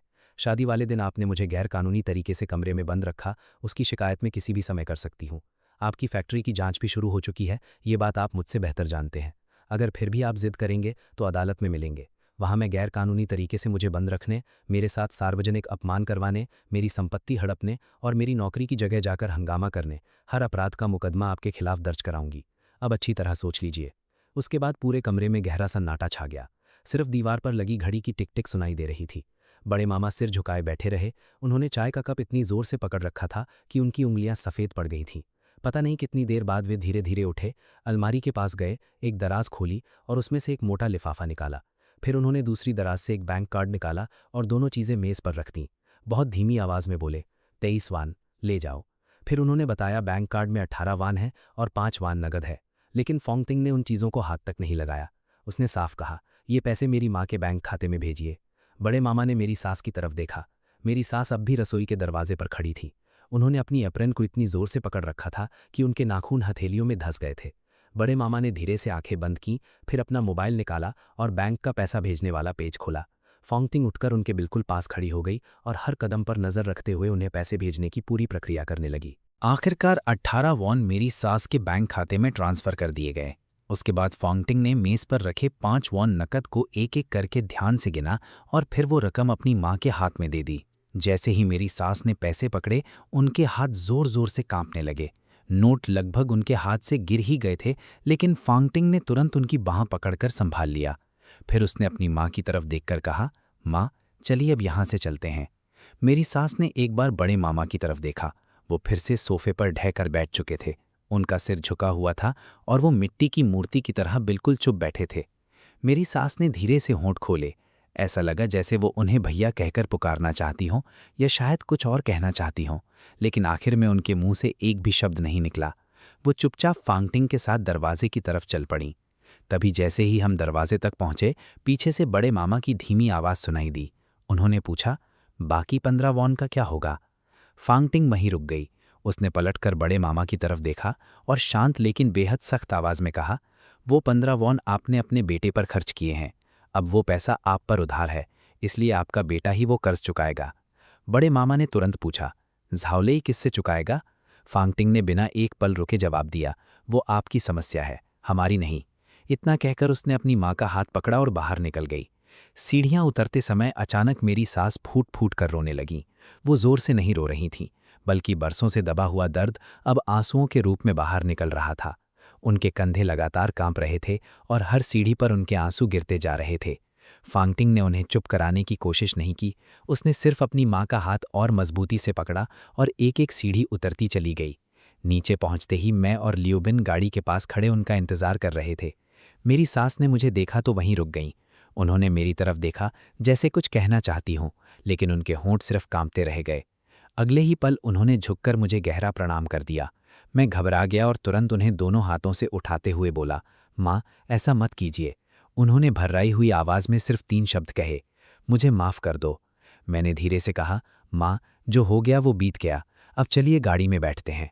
फोंगटिंग ने अपनी माँ को पीछे वाली सीट पर बैठाया और खुद आगे वाली सीट पर आकर बैठ गई। मैंने इंजन स्टार्ट किया। मेरी पिकअप गाड़ी का इंजन पूरे शांत गांव में जोर से गूंज उठा। गाड़ी आगे बढ़ी तो मैंने रियर व्यू मिरर में देखा, दूसरी मंजिल की खिड़की पर बड़े मामा खड़े थे और हमें जाते हुए देख रहे थे। तभी उनके बगल में झावलई भी आकर खड़ा हो गया। पता नहीं वो कब वापस आया था। दोनों खिड़की से हमें घूर रहे थे। फोंगटिंग ने भी शीशे में उन्हें देखा, लेकिन उसने तुरंत रियर व्यू मिरर दूसरी तरफ घुमा दिया और धीरे से बोली, पीछे मुड़कर मत देखना। हमारी गाड़ी हाईवे पर आ गई। पीछे बैठी मेरी सास अब रो नहीं रही थीं। वो सीट से सिर टिकाकर आंखें बंद किए बैठी थीं, लेकिन उनकी सांसें अब भी तेज चल रही थीं। लियोबिन उनके बगल में बैठा समझ नहीं पा रहा था कि क्या करे। आखिर उसने अपनी पानी की बोतल उनकी तरफ बढ़ा दी। मेरी सास ने एक घूंट पानी पिया। तभी फोंगटिंग ने अचानक कहा, माँ, बाकी के 15 वॉन भी मैं वापस लेकर रहूंगी। मेरी सास ने सिर हिलाकर कहा, छोड़ दो, उस पैसे के पीछे मत पड़ो। लेकिन फोंगटिंग ने दृढ़ता से कहा, जो मेरा है उसका एक पैसा भी मैं छोड़ने वाली नहीं हूँ। मेरी सास फिर कुछ नहीं बोली। गाड़ी चुपचाप जिला मुख्यालय की तरफ बढ़ती रही। मैंने एक नज़र फोंगटिंग की तरफ देखा। वो खिड़की के बाहर देख रही थी। उसका चेहरा साफ दिखाई नहीं दे रहा था, लेकिन उसकी मुट्ठियां इतनी कसकर बंद थीं कि उंगलियां सफ़ेद पड़ गई थीं। मैंने धीरे से अपना हाथ उसके हाथ पर रख दिया उसने मेरा हाथ हटाया नहीं, उल्टा उसने अपनी उंगलियां खोलकर मेरा हाथ कसकर पकड़ लिया। तभी सीन शिफ्ट होता है। लगभग 1 महीने बाद मैं और फांगटिंग सिविल अफेयर्स ब्यूरो जाकर आधिकारिक रूप से शादी का पंजीकरण कराने पहुंचे। इस बार ना कोई फूलों से सजी गाड़ी थी, ना बारात, ना लाल लिफाफे, ना ही दरवाज़ा रोकने का कोई तमाशा। उस सुबह फांगटिंग ने सिर्फ एक साधारण वाइट ड्रेस पहनी थी। वो शादी का जोड़ा नहीं था, बल्कि पिछले साल गर्मियों में ज़िले के बाजार की सेल से खरीदी गई एक साधारण ड्रेस थी। वो काफ़ी देर तक आईने के सामने खुद को देखती रही, फिर मेरी तरफ मुड़कर मुस्कुराते हुए बोली, बताओ मैं कैसी लग रही हूँ? मैंने बिना सोचे कहा, बहुत सुंदर। उसने मुझे घूर कर कहा, तुम हर बार यही कहते हो। मैं मुस्कुराकर बोला, क्योंकि तुम हर बार सच में इतनी ही सुंदर लगती हो। ये सुनकर वो अपनी हंसी नहीं रोक पाई। हम दोनों पैदल ही सिविल अफेयर्स ब्यूरो की तरफ चल पड़े। वहां तक पहुंचने में लगभग 15 मिनट लगे। रास्ते में एक नाश्ते की दुकान आई तो फांगटिंग ने कहा कि उसे टोफू पुडिंग खाने का मन है। मैं अंदर गया और 2 कटोरियां लेकर बाहर आया। हम दोनों दुकान के बाहर प्लास्टिक की कुर्सियों पर बैठकर आराम से नाश्ता करते रहे। उसके बाद सीधे सिविल अफेयर्स ब्यूरो पहुंचे। वहां ज्यादा भीड़ नहीं थी, हमारे आगे सिर्फ 2 जोड़े खड़े थे। एक मध्यम आयु की कर्मचारी ने हमारे कागज देखे, मुस्कुराकर सिर उठाया और बोली, शादी की बहुत बहुत बधाई। फांगटिंग ने भी मुस्कुराकर धन्यवाद कहा। जब फोटो खिंचवाने की बारी आई तो फांगटिंग इतनी खुलकर मुस्कुराई कि मुझे भी हंसी आ गई। फोटोग्राफर हंसते हुए बोला, इतनी ज्यादा मुस्कान नहीं, थोड़ा सामान्य रहिए, फिर से फोटो लेते हैं। आखिर कई कोशिशों के बाद फोटो ठीक आई। सिविल अफेयर्स ब्यूरो से बाहर निकलने के बाद फांगटिंग ने लाल शादी का प्रमाण पत्र दोनों हाथों से पकड़कर धूप में काफ़ी देर तक उसे निहारती रही। फिर धीमे से बोली, मुझे तो लगा था कि शायद जिंदगी भर ये किताब कभी मेरे हाथ में नहीं आएगी। मैंने मुस्कुराकर कहा, अभी तो ये शुरुआत है। उसने मेरी तरफ देखा और अचानक शरारत से मेरे पैर पर हल्की सी ठोकर मार दी। अब मेरी सास भी हमारे साथ ही रहने लगी थी। सही मायनों में वो हमारे उसी घर में रहने लगी थीं जिसकी किश्तें हम अभी भी भर रहे थे। फांगटिंग ने उनके लिए अलग कमरा साफ किया, नया बिस्तर खरीदा, नई चादर, नई रजाई और वही फूलों वाले पर्दे लगाए जो मेरी सास को हमेशा पसंद थे। लेकिन जब वो पहली बार हमारे घर आईं तो हर समय खुद को बोझ समझती रहीं। वो रोज़ सुबह 5 बजे उठ जातीं, खाना बनातीं, घर साफ करतीं, कपड़े धोतीं, ताकि उन्हें ऐसा न लगे कि वो खाली बैठी हैं। फांगटिंग ने उन्हें कई बार समझाया कि इतनी मेहनत करने की ज़रूरत नहीं है, लेकिन उन्होंने कभी बात नहीं मानी। एक सुबह फांगटिंग उठी तो उसने देखा कि उसकी माँ ने उसके निजी कपड़े भी हाथ से धो चुकी हैं। इस बार वो खुद को रोक नहीं पाई। उसने अपनी माँ को पकड़कर सोफे पर बैठाया और गंभीर होकर बोली, माँ, ये आपका अपना घर है, आप यहाँ किसी की नौकरानी बनकर नहीं रह रही हैं। मेरी सास कुछ पल तक चुप बैठी रहीं, फिर उनकी आंखें भर आईं। शायद पूरी जिंदगी में किसी ने उनसे ऐसा कभी नहीं कहा था। तभी सीन शिफ्ट होता है। दूसरी तरफ बड़े मामा का भी अंत शुरू हो चुका था। जिला प्रशासन की जांच में ये साबित हो गया कि उनकी फैक्ट्री पूरी तरह अवैध थी और उसके निर्माण की कोई भी मंजूरी नहीं ली गई थी। इसलिए उसे तय समय के भीतर गिराने का आधिकारिक आदेश जारी कर दिया गया। बड़े मामा हर जगह भागते रहे, लोगों से मदद मांगते रहे, लेकिन इस बार कोई भी उनकी मदद के लिए आगे नहीं आया। जो लोग पहले उनके एक इशारे पर काम कर देते थे, अब वही उनसे दूरी बनाने लगे, क्योंकि कोई भी उनके साथ फंसना नहीं चाहता था। आखिरकार एक बरसाती दिन उस अवैध फैक्ट्री को गिरा दिया गया। जब तोड़फोड़ करने वाली टीम वहां पहुंची तब बड़े मामा एक तरफ खड़े सब कुछ देखते रहे, लेकिन उनके मुंह से एक भी शब्द नहीं निकला। फैक्ट्री में किराए पर काम करने वाले लोग अपना सामान और मशीनें समेट कर ले गए, लेकिन जाते जाते उन्होंने बड़े मामा से मुआवजे की मांग भी की, क्योंकि उनके किराए का समझौता अभी पूरा नहीं हुआ था। बड़े मामा ने कहा कि उनके पास पैसे नहीं हैं। तब किराएदारों ने साफ कह दिया कि अगर पैसे नहीं हैं तो अदालत में मिलेंगे। बड़े मामा ने पूरी जिंदगी ऊंची आवाज और अपने रुतबे के दम पर लोगों को दबाया था। उन्होंने कभी अदालत का चक्कर नहीं लगाया था और उन्हें यह भी नहीं पता था कि मुकदमा कैसे लड़ा जाता है। आखिर वो एक वकील के पास सलाह लेने पहुंचे। वकील ने पूरा मामला देखने के बाद साफ कहा, आपने बिना किसी मंजूरी के फैक्ट्री बनाई और किराए पर दी। अब चाहे आप किसी पर मुकदमा करें या कोई आप पर करें, हार आपकी ही होगी। ये सुनकर बड़े मामा चुपचाप वकील के दफ्तर से बाहर निकल आए। वो कस्बे की सड़क पर काफी देर तक खड़े रहे। शायद पहली बार उन्हें एहसास हुआ कि इस दुनिया में हर फैसला सिर्फ उनकी मर्जी से नहीं चलता। दूसरी तरफ झाओलेई भी बड़े मामा की मुसीबत के बाद गांव में बहुत कम दिखाई देने लगा। बाद में तीसरी मौसी से पता चला कि वो दक्षिण की तरफ एक निर्माण स्थल पर ईंट ढोने का काम करने चला गया है। 30 साल की उम्र में उसने पहली बार कोई असली नौकरी की थी। दूसरी मौसी की जिंदगी भी आसान नहीं रही। जैसे ही सुनहाव के जुए की सच्चाई सबके सामने आई, उसके बाद वो रिश्तेदारों के सामने सिर उठाकर चल भी नहीं पाती थीं। पहले वही सबसे ज्यादा फांगटिंग को परिवार वाले ग्रुप में अपमानित करती थीं और बड़े मामा का साथ देती थीं, लेकिन अब जितनी बेरहमी से उन्होंने पहले गालियां दी थीं, उससे कहीं ज़्यादा शर्म उन्हें खुद महसूस होने लगी। क्योंकि अब सब लोग वे स्क्रीनशॉट देख चुके थे और हर किसी को पता चल चुका था कि बड़े मामा ने जानबूझकर शादी तोड़वाने की साजिश रची थी और दूसरी मौसी भी उस साजिश की साथी थी। आखिरकार सुन हाओ की कार वॉश की दुकान भी नहीं बच सकी। ली बियाओ के पीछे पड़ने के बाद उस पर और कर्ज चढ़ गया और आखिर उसे दुकान बंद करनी पड़ी। एक दिन कस्बे के बाजार में दूसरी मौसी की अचानक फांगटिंग से मुलाकात हो गई। दोनों के बीच सिर्फ मूंगफली बेचने वाली एक छोटी सी दुकान थी। दूसरी मौसी का चेहरा तुरंत शर्म से लाल हो गया। उन्होंने मुंह खोला जैसे कुछ कहना चाहती हों, लेकिन आखिर में बिना कुछ बोले सिर झुकाकर दूसरी तरफ चली गईं। उन्हें जाते हुए देखकर फांगटिंग ने मुझसे कहा, अब उनकी नज़रें पहले जैसी नहीं रहीं। मैंने पूछा, क्या बदल गया? फांगटिंग बोली, पहले वो मुझे ऐसे देखती थीं जैसे मैं कोई मांस का टुकड़ा हूं, लेकिन अब वो मुझे ऐसे देखती हैं जैसे मैं कोई तेज धार वाला चाकू हूं। उधर काओ जियांगो यानी वही एमसी भी बाद में बड़ी मुसीबत में फंस गया, लेकिन इस बार उसका कारण हम नहीं थे। उसके सूद पर पैसे देने वाले धंधे की शिकायत खुद उसके कर्जदारों ने कर दी। कस्बे की पुलिस ने उसे बुलाकर पूछताछ की। भले ही उसके खिलाफ कोई आपराधिक मामला दर्ज नहीं हुआ, लेकिन उसके बाद उसकी शराब और सिगरेट की दुकान पर कोई ग्राहक आने की हिम्मत नहीं करता था, क्योंकि अब पूरे कस्बे को पता चल चुका था कि उसका असली धंधा क्या था। कुछ समय बाद उसने अपनी दुकान बंद कर दी और कहीं चला गया। जाने से पहले उसने मुझे वी-चैट पर एक संदेश भेजा। उसने लिखा, चूवैन, उस दिन मेरी गलती थी, लेकिन तुम भी कम निर्दयी नहीं निकले। मैंने उसके संदेश का कोई जवाब नहीं दिया। जहां तक बाकी के 15 वान युवान का सवाल था जो बड़े मामा झाओलेई पर खर्च कर चुके थे, फांगटिंग ने आखिरकार वो पैसा वापस नहीं मांगा। ऐसा नहीं था कि वो पैसा वापस नहीं मिल सकता था, बल्कि उसने खुद उसे छोड़ देने का फैसला किया। उसने मुझसे एक बात कही थी जो आज भी मुझे शब्द शब्द याद है। उसने कहा, इन 15 वान युवान को मैं बड़े मामा से हमेशा के लिए रिश्ता खत्म करने की कीमत मानती हूं। उस दिन के बाद फांगटिंग ने बड़े मामा से फिर कभी एक शब्द भी नहीं बोला। उनका फ़ोन नंबर भी उसने हमेशा के लिए ब्लॉक कर दिया। अब हर साल त्योहार पर गांव जाना है या नहीं, ये फैसला सिर्फ मेरी सास करती थी। बड़े मामा का उसमें अब एक पैसे का भी अधिकार नहीं बचा था। इसके बाद हमारी जिंदगी धीरे धीरे फिर से सामान्य होने लगी। मैं पहले की तरह निर्माण सामग्री का बिजनेस करता रहा। फांगटिंग फिर से अपने किंडरगार्टन में बच्चों को पढ़ाने लगी और मेरी सास घर पर खाना बनाती और घर संभालती। खाली समय में वो कॉलोनी के नीचे दूसरी महिलाओं के साथ चौक में नाचने भी जाने लगीं।